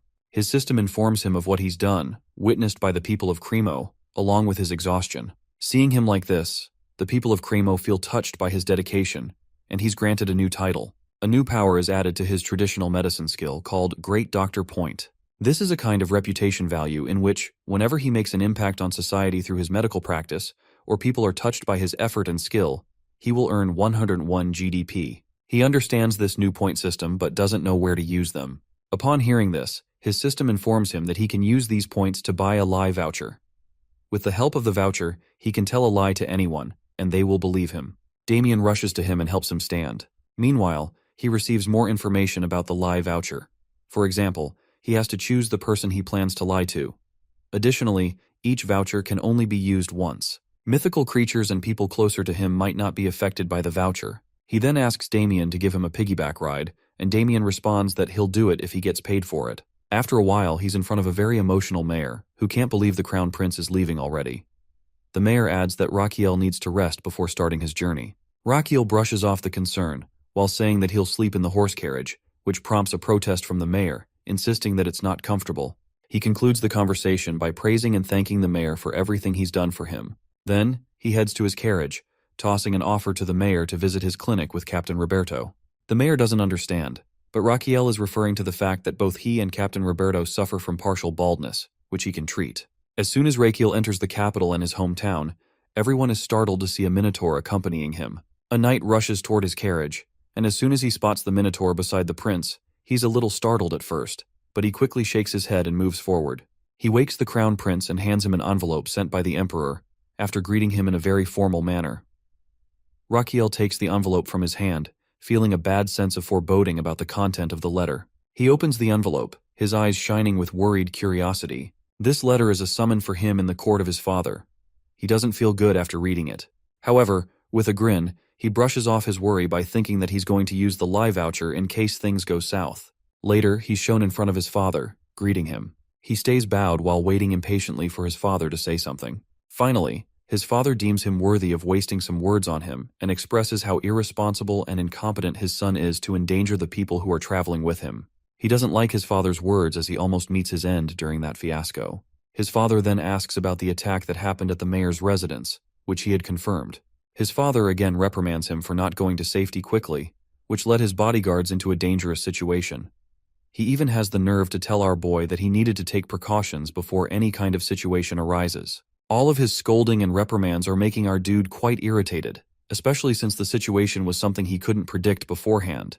After asking about his opinion, his father again reminds him of his incompetence, which endangered his companions. On the other side, our boy is quite upset about his father's inconsideration regarding his well-being. His father supplies with anger that how embarrassing it is for him to not protect 10 people who are with him when he is going to take the throne of that country and protect and care for millions of people in the empire in the future. Now Raquiel understands that what his father is making him understand is not wrong at all. Then his father instructs him to reflect on what he has told him, and he agrees to do so. At last, his father grants him to say something as well.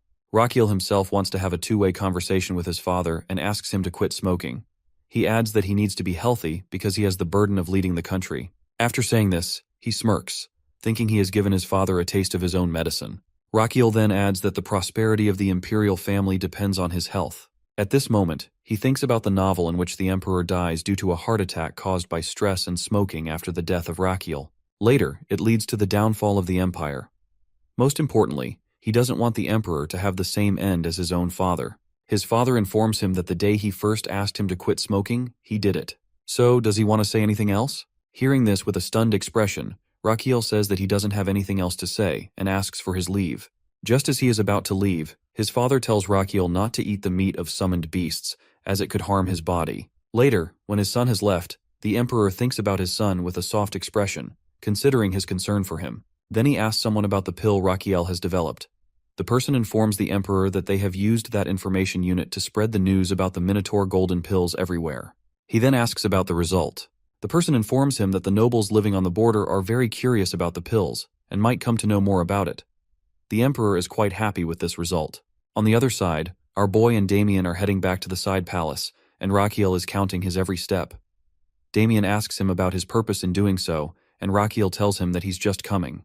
Then, the next moment, a very crying and emotional Garden is seen rushing toward them. Our guy tries to stop him while jokingly asking his doctor whether he was this excited to see him. He complains in return that he left him for patience. Rachiel decides to prepare a tonic for him as a reward, and thanks him for his hard work in taking care of the patients in his absence. Then they discuss the incident at Cremo, and Garden is quite shocked to see the Minotaur behind him. Rachiel compliments his acting skills, because he might already know about him bringing a Minotaur with him. On the other hand, Damien is thinking awkwardly that no one is normal there. On the way to the entrance, he asks Garden if there's anything he doesn't know. Garden tells him about some strange inquiries where people are asking something about a medicine that doesn't exist yet. Garden has shown him the piles of those requests in which people want to buy the Minotaur pills, and the nobles are the most excited buyers. He then looks out the window to the people who are traveling there, eager to buy the medicine. His eyes shine to see them, and he asks Garden to make them line up according to their list. He is selling his special edition medicine. After 10 days, they have sold out all of the pills. When he's happy about it, Garden ruins his happiness by telling him that he's been summoned by the emperor. He anxiously thinks about what his father wants from him now. When the guards let him into another room of main palace, he is shocked to see that it's not an audience chamber, but might be the emperor's room. When he enters the room and sees the emperor, something falls in the pit of his stomach as he realizes that the emperor is in the same condition his father was. Rachiel's past self is seen in the internet cafe, where he is found playing a game which he is losing constantly. This is making him quite irritated. His friend tells him that his phone is ringing constantly, but he says that he doesn't care about it. When the game is over, he finally decides to pick up the call. As soon as he does so, his expression changes to dread. He rushes, his tone frantic, and can't hold himself together when he sees his father on his deathbed. In the present time, he tries to move past his trauma and see his father in this state. But there's no time to indulge in such things as he needs to treat the emperor. He diagnoses that the emperor might have had a stroke because his muscles and nerve signals, which control the muscles of the body, are all over the place. Then he turns to the emperor's doctor about his father's health condition. To his shock, the doctor informs him that the emperor has been fainting since the previous night. He asks about the cause of the problem.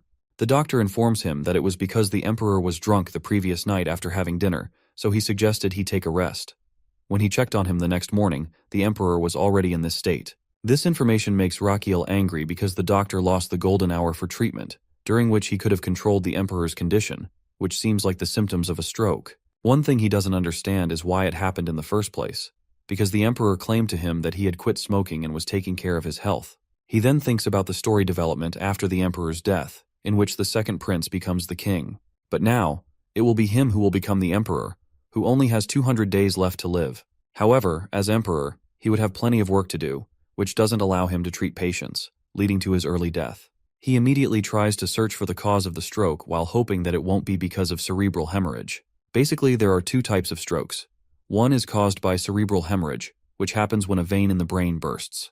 The other cause can be thrombosis and atherosclerosis, in which the aforementioned vein is blocked, which stops the oxygen from going to the brain. Cerebral hemorrhage has a higher chance of death. While diagnosing, he tensely hopes that it will not be a hemorrhage. Finally, a while ago, he confirms that it is ischemic, which is the lesser evil of the two. This condition paralyzes his father or makes him immobile, so now he needs to check which vein has been blocked. While checking his veins, he is petrified to see that one of the blood clots doesn't seem natural because he can't see the lines of Zahn. It increases his tension, as it's not natural to find such a clot there. He looks at his doctor suspiciously and decides to investigate this matter later, as he needs to further treat his father. For this purpose, he needs to move him to his clinic. At this moment, his thoughts are interrupted by the Archbishop. Rakiel introduces himself and asks whether his purpose is to be here to heal the Emperor. The Archbishop confirms it by adding that he is here to pray for him, but the Emperor's condition is quite critical for him to pray much needed. He then starts his divine power as the prince had allowed him. To see the effectivity of the divine power, he uses the acupoint scan skill and is shocked to see that the Emperor's cells are regenerating during this divine healing. He is glad to see that the cells are regenerating, as it is generally impossible to do so due to the damage of the brain cells. After finding the hope that he might save him, he starts to pray alongside the Archbishop. A while later, the Archbishop claims that he is done. He then checks his condition and states that even though the blood cells have regenerated, they will die down eventually because the blood clot has not been removed. Now his top priority is to remove that clot. He contemplates which treatment he should adopt to do so. The most dangerous would be reperfusion injury, which is a condition in which blood flow is resumed in a part of the body that previously had ischemia. In this condition, the part that has ischemia takes the most damage because it worsens cell recovery. After concluding something, he orders Roberto to bring the palace mage. He then asks whether the prince has lightning magic in his mind, which he declines. Before the captain even takes a sigh of relief, the prince exclaims that he is going to freeze the emperor. After a while, the palace mage stands in front of the tense prince and emperor's doctor. Upon knowing what their crazy prince wants him to do, he is quite shocked. The mage is hesitant and tense, knowing this could endanger him. But Rakiel seriously tells him that it's the same as what happened with George, so he needs to do it in order to save the emperor. Otherwise, his condition will worsen. To listen to him, he considers doing this but starts to suspect Rakiel, thinking he might be doing this in order to become emperor. But he brushes off this negative thought, as Rakiel doesn't seem like someone who would be after power. All he has been doing all this time is treating patients instead of indulging himself in politics. Upon contemplating the matter, he decides to trust him and follow his instructions. When he supplies this to Rakiel, he thanks him while summoning goosebumps. After getting some thorns from him and a minotaur golden pill in his other hand, all he needs is sacred blessings magic. For this purpose, he turns to the Archbishop and asks him to use sacred blessings magic again for the next 4 hours. But the Archbishop apologizes, while saying he can't do it because this kind of magic is only used once a month. Our boy regrets now, as he could have stopped the Archbishop from using it if he had known beforehand. So he asks him to teach him this magic. He is excited at the prospect of having this magic alongside his traditional medicine skills at his disposal, which will consequently help him gain more life bonus. On the other side, the Archbishop is quite excited to know that Rakiel wants to be a believer. He further explains that Rakiel needs to have faith and a sincere heart in order to acquire sacred blessings magic. After babbling about what Rakiel has to do, the Archbishop concludes that he needs to have faith for 30 years in order to learn the sacred blessings magic. Upon hearing this, Rakiel gives up the idea of learning this magic. Then he turns to his father in order to start the treatment. He makes his father sit down and starts his treatment because he needs to prevent the damage from reperfusion injury. So, he will start to decrease his metabolic rate as much as he can. That will help reduce the amount of sudden changes in the cells and minimize the structural cell damage caused by the injury.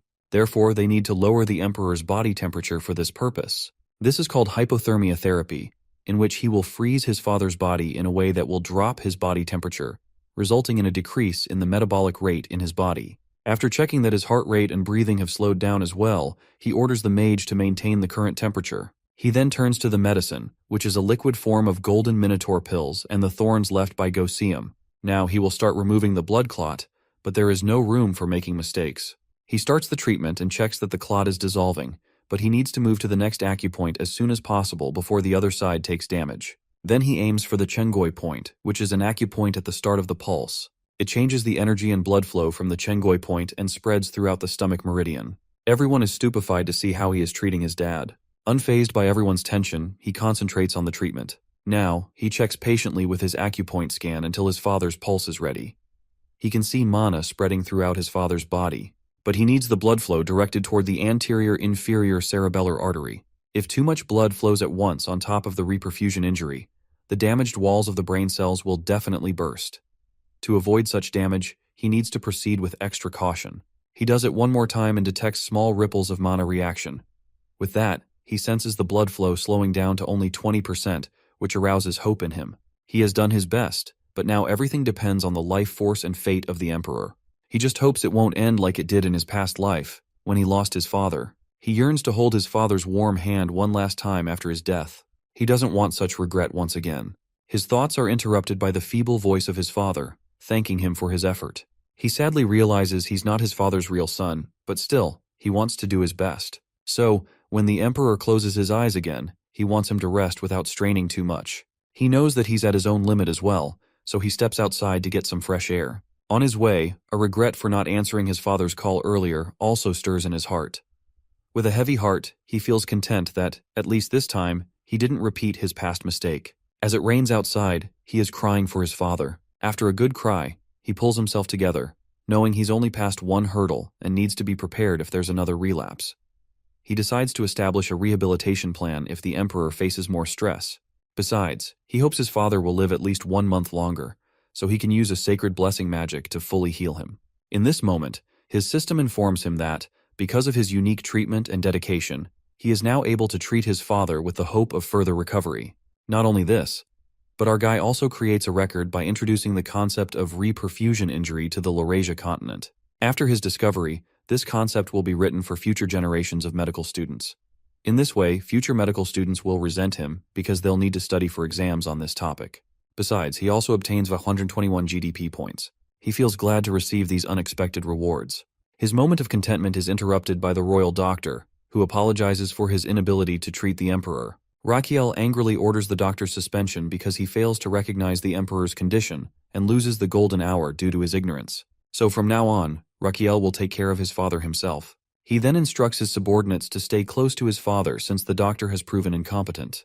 He orders them not to spread the news about the emperor's health condition and tells them to stand by as the emperor needs more rest. While looking at them, he thinks there are other reasons he can't trust them. The next morning, he wakes up to his subordinate approaching him and informing him that people outside the emperor's room have somehow heard that the emperor has caught a cold and is now resting. He thanks his subordinate, adding that he needs to complete his report. The subordinate then tells him that an envoy from the Amboise kingdom wants to meet the emperor. He is flabbergasted to hear this news. Upon learning the news, he remembers what he reads in the novel. It is Amboise kingdom that leads to his imperial family's downfall. This kingdom, established for 150 years, grows stronger day by day and starts a great war in which his family will be caught up in the coming years. He doesn't understand the purpose of Amboise's envoy being there. His subordinate tells him that it is the emperor who sends a summons to see that envoy 5 days ago. Hearing this, he concludes it must be because of Guinness. After expressing his suspicions to his subordinate, he is confirmed that it is indeed the case, as the emperor wants this Guinness person to hold responsibility for what happens in Cremo. His subordinate suggests that he tell a little bit about the emperor's health and send him back, which infuriates him. He sits down and contemplates the situation, realizing it won't look good if the envoy is sent back just because of a mere flu. People will talk and assume the emperor's health is much worse. He needs to meet the envoy, as the situation could easily be exploited by the enemy country, which could wage war in the upcoming years. He deadpans that he is going to hold the meeting his way. The scene shifts to the guest room, where the envoy is having tea. This person is furious at Guinness, who caused such havoc at Cremo and endangered the life of the crown prince, a situation that could easily lead to war. Fortunately, he's no ordinary person, but a diplomacy expert. Skilled in negotiation, he's confident that he can handle any fault thrown his way. He's ready for anything. His daydream of meeting the emperor is interrupted by the crown prince, who apologizes for being late. The envoy is baffled to see the crown prince instead of the emperor. However, he needs to remain calm. Meanwhile, the prince plans to tackle this problem with a balanced approach, knowing he needs to be polite. He then asks the envoy to have a seat, while preparing to steer the meeting into his area of expertise and take control from there. He needs to avoid the war at all costs. So the meeting starts, and before the poor envoy can say anything, the crown prince immediately exclaims with a cringe-worthy fake expression that the envoy doesn't seem in good health. The prince asks him to extend his left hand. The diplomatic expert is totally baffled by this out-of-the-blue request. He extends his hand anyway, and Raquiel concludes that he has a heavy head when waking up in the morning. He babbles about other minor health issues of the diplomat, which makes the situation awkward, as the envoy wants him to release his hand and proceed with the meeting. However, while our guy is finding all these common health issues with the envoy, who understands what the crown prince is actually trying to do, but still finds himself getting trapped in his scheme, he needs to meet the emperor as soon as possible. He thinks that he's there to show many negotiation cards to the emperor, but the crown prince's talk is going nowhere. Finally finding no choice, he sternly reminds him that he is there to meet the emperor. Our dude impishly thinks that this person is disillusioned if he believes he can steer the conversation, but he is determined.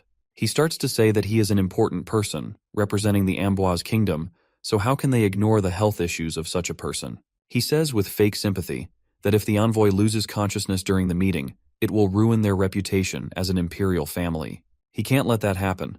He then steps closer and asks in a dangerous tone whether that should happen or not, and finding no choice, the envoy agrees with him. Rakiel gives him numbers of health advice, like quitting smoking and drinking and exercising for 30 minutes daily. At the end, he throws a bomb, while saying that after doing this, he could avoid ending up like an emperor. This revelation startles the envoy, who asks about the well-being of the emperor. The crown prince dramatically exaggerates how the emperor caught the flu because of the stress of managing the empire, which led him to increase the amount of smoking and drinking, and he ended up in bed. Now he's having a very hard time finding his appetite because of the flu. Upon hearing this, the envoy asks whether this is the reason the crown prince was sent here by him, which our dude confirms. He also adds that the emperor sends his apology for not attending the meeting and wants to rearrange it for a later time. To see the crown prince revealing all of this so honestly, the envoy concludes that he can't just find a fault. Besides, it was the crown prince himself who comes to apologize, who is very transparent with the situation. He understands the gravity of the situation, while knowing that he can't just lose higher hands if he doesn't accept the justification of the crown prince. While having a dilemma, he looks at the crown prince and concludes that he's not an ordinary person. In this moment, the crown prince whispers something in his ear and then shows him something, which prompts a remark from the envoy about his consideration.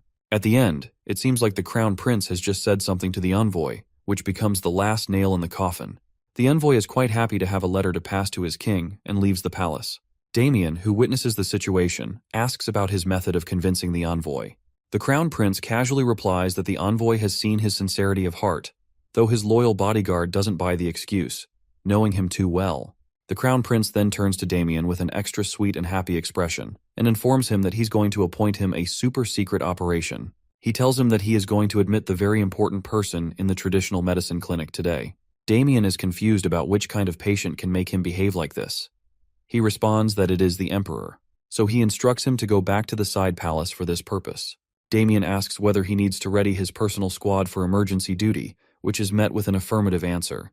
Before moving ahead, he apologizes for interrupting Damien's training because of this new mission, but Damien shakes off his apology as his main priority is to protect the imperial family. Rakiel knows that after that fiasco at Cremo, Damien realized his weakness in the art of combat and has been training vigorously since then. He knows the time will come soon when he will be the strongest person in this world, but not yet. His thought is interrupted by Damien, who informs him that he is going to the side palace for the preparations. He nods and turns to the opposite side of him.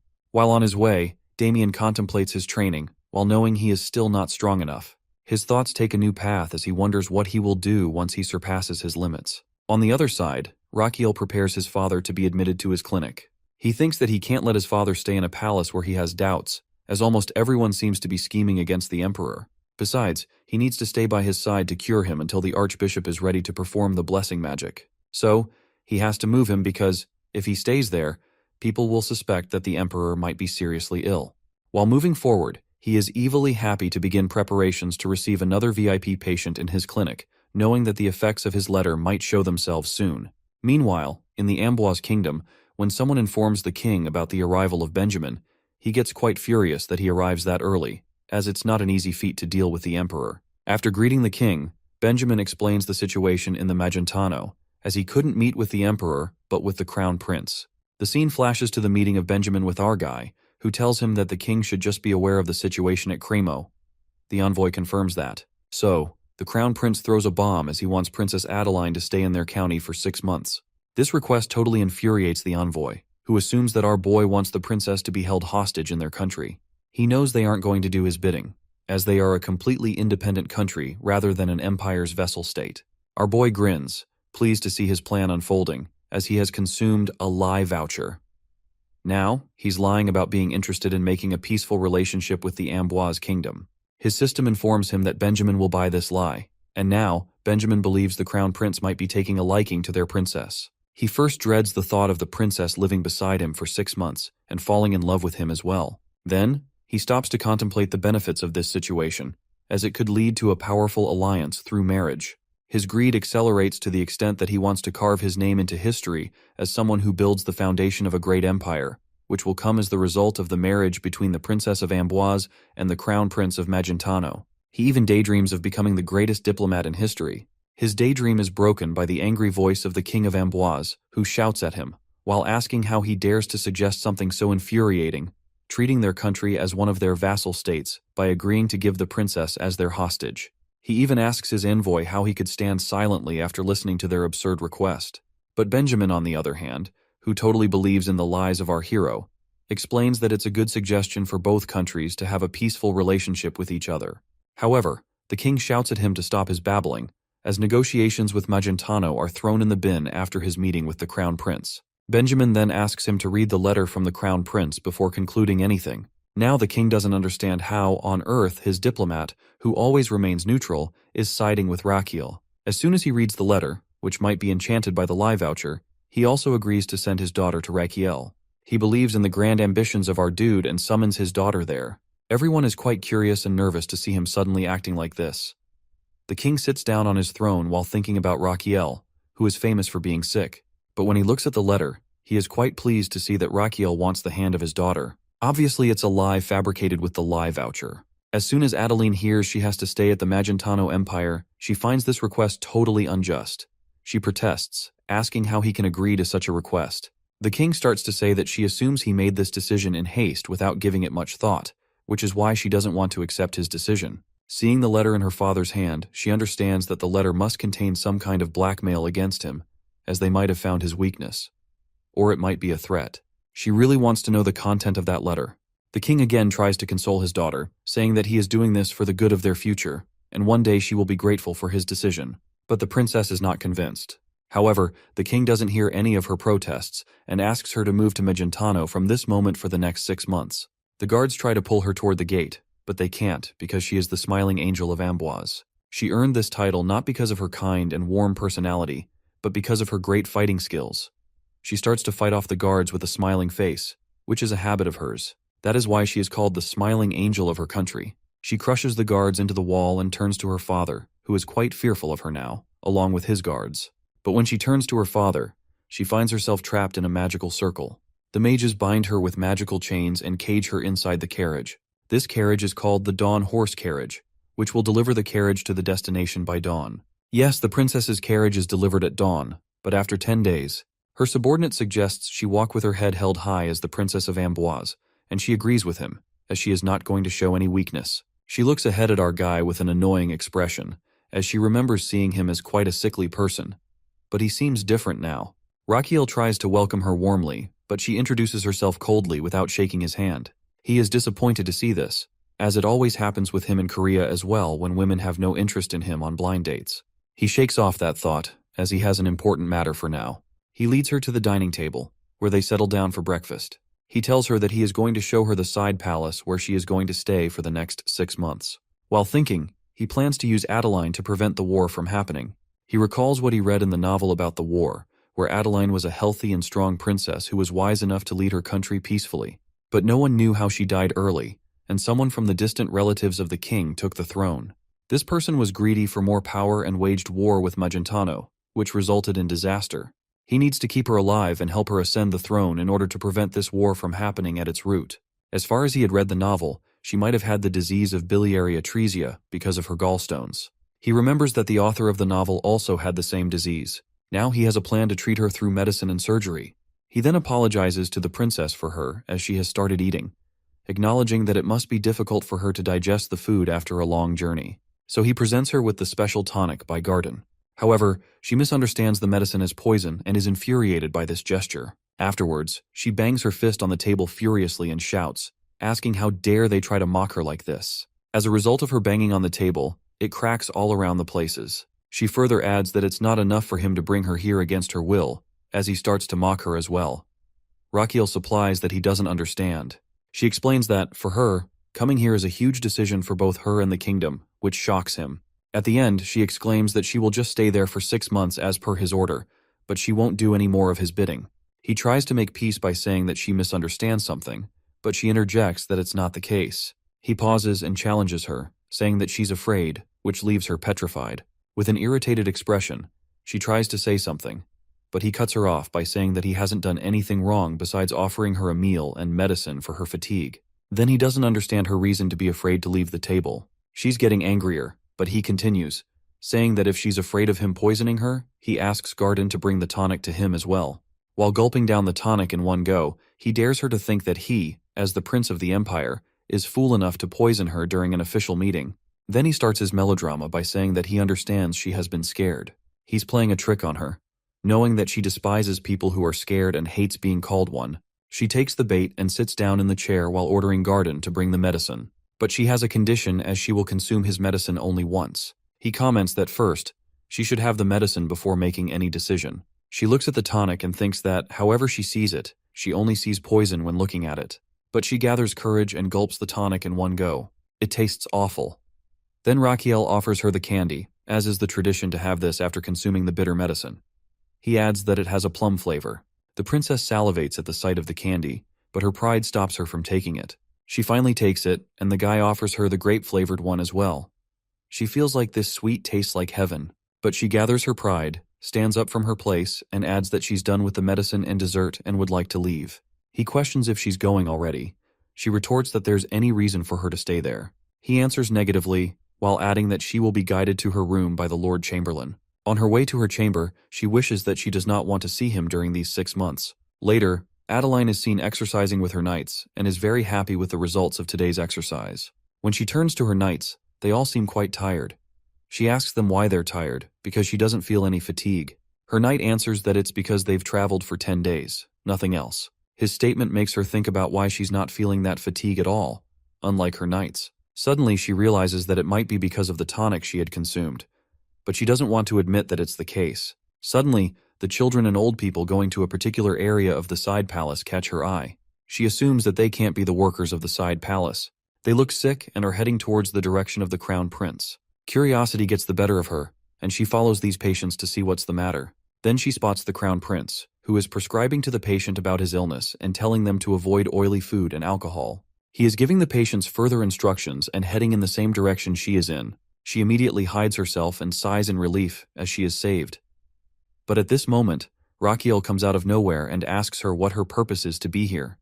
She doesn't understand what to say. He adds that this is the consultation room, and she needs to fill out the papers to be here. Then he seriously asks her whether she is lined up in the queue properly, but she doesn't understand anything which he is saying. He then seriously reveals that this is the place where they tend to their patients without any bias. So, she needs to follow protocols to get here, just like anyone else. Then he seriously orders her to start by filling out the consultation paper and wait in line. After 2 hours, she is in front of him, gathering as much indifference as she can while showing him the consultation paper. Our guy knows that she will do it. Meanwhile, she expresses that she is not some biased person who would abuse her authority. He expresses his delight that she is there, as he himself wanted her to be examined. She is confused to hear his statement. Then he finally turns to her and deadpans whether she has never been curious about the real reason he brought her here. This statement makes her think about his original reason for bringing her here, because she initially thought it was to humiliate her because of what happened in Cremo. On the other hand, he is quite smug to see that contemplative expression on her face, before he wants her to realize her symptoms by herself. In his imagination, he sees Garden telling Damien that he had a crazy overmoney kind of illness, which he had declined because he didn't find himself ill. But the next morning, he fell down in a pool of blood. So it is necessary for her to realize the symptoms by herself, because if he approached the topic of treating her out of nowhere, she wouldn't cooperate. Then he deadpans that she will die in 2 years, which leaves a terrified expression on her face. She nervously tells him that it feels like he's cursing her, but he lies to her, saying that they know this truth because of the intelligence department of the imperial family, which knows everything, even about the royal family of Amboise. So they detect the early symptoms of the serious illness in her that will cause her death. After listening to all of this nonsense, she is quite furious, as she was about to see him in a new light after witnessing how he treats patients. But she doesn't expect him to throw this kind of ridiculous joke at her. She shouts whether he is mocking her. He tries to reason with her, saying that his only intention is to treat her illness. To sense her doubt, he suggests that he will prove it to her. With that, he summons Bobok and asks if he is going to give it some task while adoring his summon. She, on the other hand, is quite shocked to see that he has summoned a monster. He then introduces both of them to each other, while adding to Adeline that Bobok analyzes the medicine at his clinic, but today it is going to perform a different task. Now he is going to perform an acupoint scan with the help of his summon. 3 days ago, he was lying on his bed while feeling quite exhausted because of his irregular sleep pattern. His large intestine was complaining and revolting against him, along with the other organs. They want him to have a good night's sleep. He informs his organs about the arrival of the princess in 3 days while wanting to express his concern, but they don't let him finish, as they think that he is going to propose to her. With the excitement of the expected wedding, the large intestine even grants him 1,000 HP, but as soon as he explains that he doesn't intend to marry her but wants to cure her, the intestine immediately wants a refund. He then blackmails them, while saying that if they want him to let them sleep, they should help him sort out his problem, as he wants the princess to realize her symptoms and believe that she is ill. After thinking for a while, his heart gives him a suggestion to level up his pulse reading skill. Liver explains that he could show her health report to the princess through the pulse reading skill. He doesn't understand how he can show it to her. He checks his pulse reading skill and finds 2,500 HP there as well. He can level up his skill by consuming his HP. He has purchased the next level, but after reading the description, he decides to level it up a little more. He keeps leveling up until he reaches level 10. By acquiring this skill, now he can not only read the pulse but also show it to his patient as well. Not only this, he has also unlocked another skill in which he can show the test results to the patient on the external screen. Back in the present, he shows the external screen, on which the image of the princess's gallbladder is displayed. She doesn't believe in him, so he tells her to press her stomach, and when she does so, there is movement in the picture. It makes her believe that it is indeed her gallbladder. He states that he understands, as it must be surprising for her to see her internal organ. But she is sad now, understanding the gravity of the situation she is in. Meanwhile, he explains to her that the gallstone inside her will eventually block her bile duct. In this way, the bile that's supposed to pass through her bile duct to her duodenum will go to her liver. From there, her liver, spleen, and pancreas will start to deteriorate. In the last, he deadpans that she needs to be treated to avoid this. She, however, asks him his reason for treating her. He explains that she is the master key to maintaining peace between the imperial and royal families, so he wishes her to become a queen and be healthy to lead her country. She then asks him his method of treatment if she agrees to it. At that, he is going to punch her, but she catches his hand in the middle and breaks it. He yells at her, saying that he was just going to show her his treatment method. She doesn't understand what kind of treatment method it is. He then punches his stomach and tells her that she has to do it. She doesn't understand how this treatment will work, as it seems like a plan to kill her. Unbeknownst to her doubt, he further asks whether she can discharge mana while punching herself, to which she answers affirmatively. He then starts to explain about the external impact wave, which is a kind of treatment he will be using to treat her gallstone. As she discharges mana from her fist, he will guide that mana with the help of Azrahan core technique. She doesn't understand what he is talking about. Rakiel, who has already practiced this technique with Damien, explains further that when she discharges mana toward her stomach, he will guide that mana directly to the gallstone inside her gallbladder. In this way, he can remove the gallstone from her gallbladder. She asks him to let her go after the treatment if he wants her to comply with the treatment, which he agrees to. She is shocked to see that he agrees to her demand so easily. He replies that once she is treated, he wouldn't have any reason to keep her there. On the other hand, she is stunned, as she had assumed she would be stuck there. Unbeknownst to her thoughts, he offers her to go to another consultation room as there is a crowd there. Inside the other room, he demands that the princess show her back to him so that he can examine the location and size of the gallstone, and she complies. After checking her up, he asks her to clench her fist and place it on her stomach. After doing this, it is time for her to hit her stomach. He asks her to shape her mana into a sharp needle when she is discharging it into her fist to her stomach. He asks whether she can focus on one point, which she answers affirmatively. She finally hits her stomach but is amazed to feel that it doesn't hurt at all, as it feels like the gallstone has gone from her stomach to somewhere else. Then he asks her to see the CT scan image of her gallbladder, where the gallstone is now cracked. He tells her that she is doing well, so she needs to do it again. After trying multiple times, he stops her as her gallstone has completely crumbled down. Rakiel, who is tired, still praises her for doing well, which brings a smile to her face. He then concludes the treatment, saying that the crumbled gallstone will be discharged from her body naturally. She is baffled to hear it, as she assumes that there is one more stone to break. But when she turns to him, he looks like a ghost. Now she realizes that the mana she discharged was absorbed by him.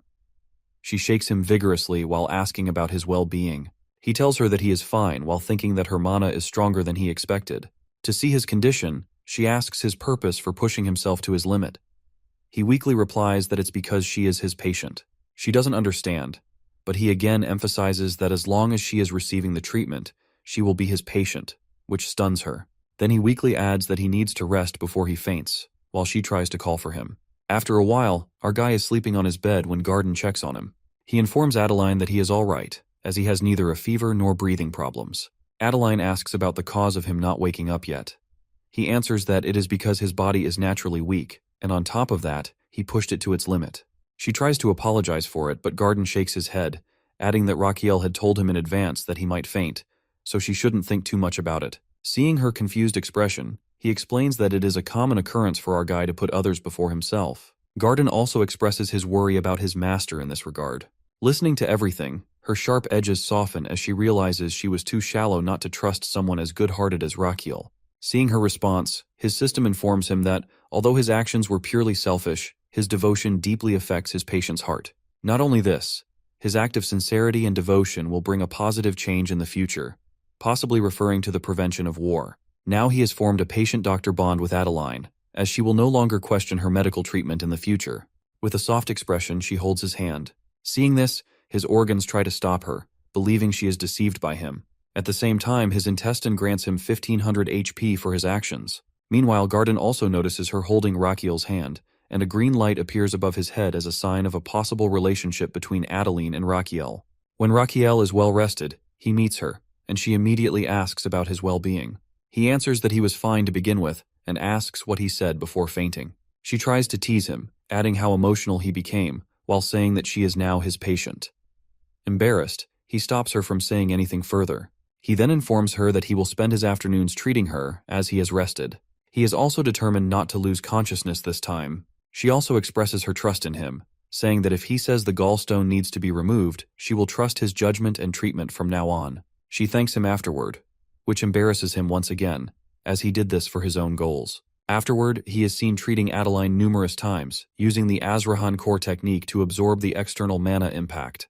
As a result, he not only levels up his Azrahan core but also expands his slots. After a few days, he successfully destroys 15 gallstones and looks like a carcass as a result. Now he is at level 6 in the Azrahan core technique, with 15 liters of space in his mana slot. He thanks her for her cooperation, mentioning that only one gallstone remains to be destroyed. He adds weakly that her mana impact is very powerful to begin with. She responds that she feels awful hearing this. He replies that she should be thankful to him instead. Hearing this, she misunderstands, as she is thinking that he wants a reward for his actions. But he clarifies that what he really wants is for her kingdom not to start a war with theirs. Hearing this, her expression changes, and he asks, why is that? She explains that she's never met anyone like him in her entire life. He doesn't understand her subtle meaning and takes his leave, as he has a patient to discharge. The said patient is none other than his father. They are in a separate room where he has also brought the archbishop to perform sacred blessing magic. The next moment, after receiving the blessing, the emperor sits up. He asks for a piece of paper, as he doesn't have much strength to speak. After reading the contents of the paper, he is completely stunned. The emperor asks which date he chose to go with the princess, while mentioning that he heard about him visiting her while he was lying in bed. On the other side, the prince doesn't understand a thing his father is implying. His father reveals that he is talking about the princess of Amboise. He starts to say that he doesn't know what he told the envoy of Amboise to convince him to send their princess here, but it is irresponsible on his part to proceed with the matter of marriage without any consultation when he is going to be emperor one day. Now our dude thinks about everything as how everyone in the palace looks at them and realizes that everyone assumes that there must be something going on between them. He contemplates this for a moment and concludes that bringing up the matter of a non-existent war would be an absurd idea. So he exclaims that the emperor is right about his mischief, as he has taken advantage of his condition by bringing the princess here, only for him to be rejected by her in the end. The emperor is furious to hear that he was rejected after going to such lengths, and he dramatically tells the archbishop to heal him again. On the other hand, our guy is trying to slip away before his father's lecture gets underway. Before he can get away, his father catches him and gives him a long lecture about his responsibilities as crown prince. Meanwhile, the emperor's subordinates notice that his right nostril is twitching slightly, meaning the scolding is just a pretense, which means that he is, in fact, proud of his son. Our boy just wants this drama to end since he isn't even the emperor's son to deserve such warm treatment. To wrap it up, he tells his father that he understands everything and now needs to take his leave, as his patient is waiting for him. The emperor allows him to go. Before leaving, he reminds his father again to be careful, mentioning that someone tried to kill him, so he needs to stay extra cautious, and the emperor agrees. Meanwhile, a knight from Amboise is rushing toward the Magentano Empire to inform the princess about the current situation in her country. Inside the side palace, our boy is complaining to his patient that he was beaten 500 times, which means that he always fainted from the force of Princess Adeline's mana during her treatment. On the other hand, she insisted on one more hit so they could finally finish this off. He agrees with her, and at last, he has guided her mana to destroy her gallstone. This time, finally they've done it. His system congratulates him on withstanding those 5-1 external mana shockwaves. As a result, he has awakened the Azrahan martial technique known as indestructible. According to this technique, he can become indestructible for 5 minutes each day. His exhausted organs are thrilled to gain that skill and grant him 2200 HP. He then turns to the princess and informs her that she can't relax yet because her treatment isn't over. He realizes that if she developed a gallstone at such a young age, she could easily develop another one. He then asks Garden to bring Injinho decoction, which she needs to take consistently for 2 weeks. He also needs to check if her body will tolerate it well. At this moment, he gains a life bonus for successfully saving the princess's life. Beyond that, he has done it for peace, so she could ascend the throne and prevent war. He is happy, while thinking that he might finally enjoy a life of riches, but destiny seems determined to keep him on his toes. Just then, a messenger bursts through the door to inform him that Adeline received a message from her hometown. To their horror, he informs them that Jabilion, a cadet royal from the kingdom's western region, has declared rebellion against the country. That man believes the current royal family is weak, given they surrendered to the crown prince's absurd demand to send the princess there. Our boy is quite depressed to hear that this has happened despite all his efforts to prevent it. Meanwhile, the princess asks about the current situation. The messenger replies that the war has already started, and that the central army is trying to establish a defense at the Valo fortress. As a result, more soldiers than expected are injured, with high casualties. Upon hearing this, the devilish side of our hero immediately feels excited to treat those injured soldiers as a way to extend his life. He even gains 100 HP for his wild idea from his organs. He knows that what's happened is beyond his control. The main thing he can do now is take advantage of the situation. With this thought, he turns to the princess and dramatically expresses his sorrow over the events in her country. He grants her permission to return to her homeland, but insists on going with her so he can heal the injured soldiers as the army doctor. Hearing his words, she thanks him sincerely, which embarrasses him. To shake off the feeling, he tells her to prepare for their departure. The scene shifts to the army camp, where a carriage has just stopped, and a very fat man steps out, while complaining about how shabby the place is. It is revealed that this chubby person is none other than our crown prince, Raquiel, who is missing the comfort of his luxurious carriage. Beside him stand his 2 trusted men, Damien and Garden. Garden still insists that he go back to his empire, but when he calls him Your Highness, Raquiel warns him to use his new identity by calling him Young Master Rihan. The scene flashes back to a few days earlier, when they had completed their preparations for departure. The princess sees Raquiel enter the room in the disguise of Rihan Belkin. When he tells her to move, she questions his identity, not recognizing him in his disguise. When he replies that he is the crown prince, she doesn't believe him and asks the guard to arrest him. He finally convinces her by reminding her about their treatment sessions, a detail known only to the 2 of them, and she immediately recognizes that he is indeed the crown prince. Gardan also comes up behind him, affirming to the princess that he is indeed the crown prince. Argai reveals that this new identity is granted to him by his father. It is revealed that he goes to his father to ask for permission to go to Amboise. He informs him about the ongoing civil war in Amboise, and expresses his intention to infiltrate their military operation under the guise of a military doctor. The emperor asks him what he hopes to gain by helping Amboise soldiers. He answers that he can observe their military tactics, command structure, and administration, while staying in the safe zone as a doctor. Now the emperor's nostril is twitching, which is a clear sign of his pride for his son. He knows his father will allow him to go, as he truly enjoys putting his son to the test. He tells everything to the princess, while adding that he transformed his appearance with the help of the palace mage, which is only an illusion. She also checks his documents, which identify him as a fallen noble with medical training with top score. On their way to Amboise, Damien asks about the clinic that both Gardan and Raquiel are leaving behind. Garden informs him that Agnes is well trained to run the clinic for a few months, as they have spread the rumor that Raquiel is sick and needs rest. Noticing Damien's expression, Garden asks what's on his mind. He expresses concern about whether Agnes is receiving bonus pay for the extra duty hours, which makes Garden break into a sweat. Meanwhile, he's thinking that being a doctor isn't an easy feat. Finally, after a few days, they reach Amboise, and with Adeline's help, he is assigned to the rear camp for the wounded. Before heading to his duties, he hands Adeline the recipe for Injun Hotang and instructs her to take it regularly. When they enter the camp for the wounded, he's surprised to find no other medics besides himself. Afterwards, he's horrified by the condition of the soldiers. A man responsible for caring for the injured soldiers asks about their identity, as he assumes that they are superior officers. Rakil introduces himself as the military physician, but the caretaker shows ignorance regarding his arrival. He then asks the caretaker about the current situation of the camp, and the caretaker indifferently replies that everyone inside is dead. He even glances inside to see if anyone is alive. Hearing this, Rakil demands an explanation. The caretaker, as heartless as he seems, explains that they need to make space for the next batch of injured soldiers, and the only way to do so is when the injured who occupy the camp die. He even complains about how bothersome it is to clear the bodies. Rakil doesn't like this one bit, as there's no way he's getting any life bonus from this situation. So he asks the caretaker to bring him to the commander of the camp. Meanwhile, the said commander is enjoying wine in his luxury tent when someone suddenly tries to strike him. He luckily dodges the attack and turns to face his assailant. It turns out to be Damien and Rakil. Damien asks if he should beat the man up.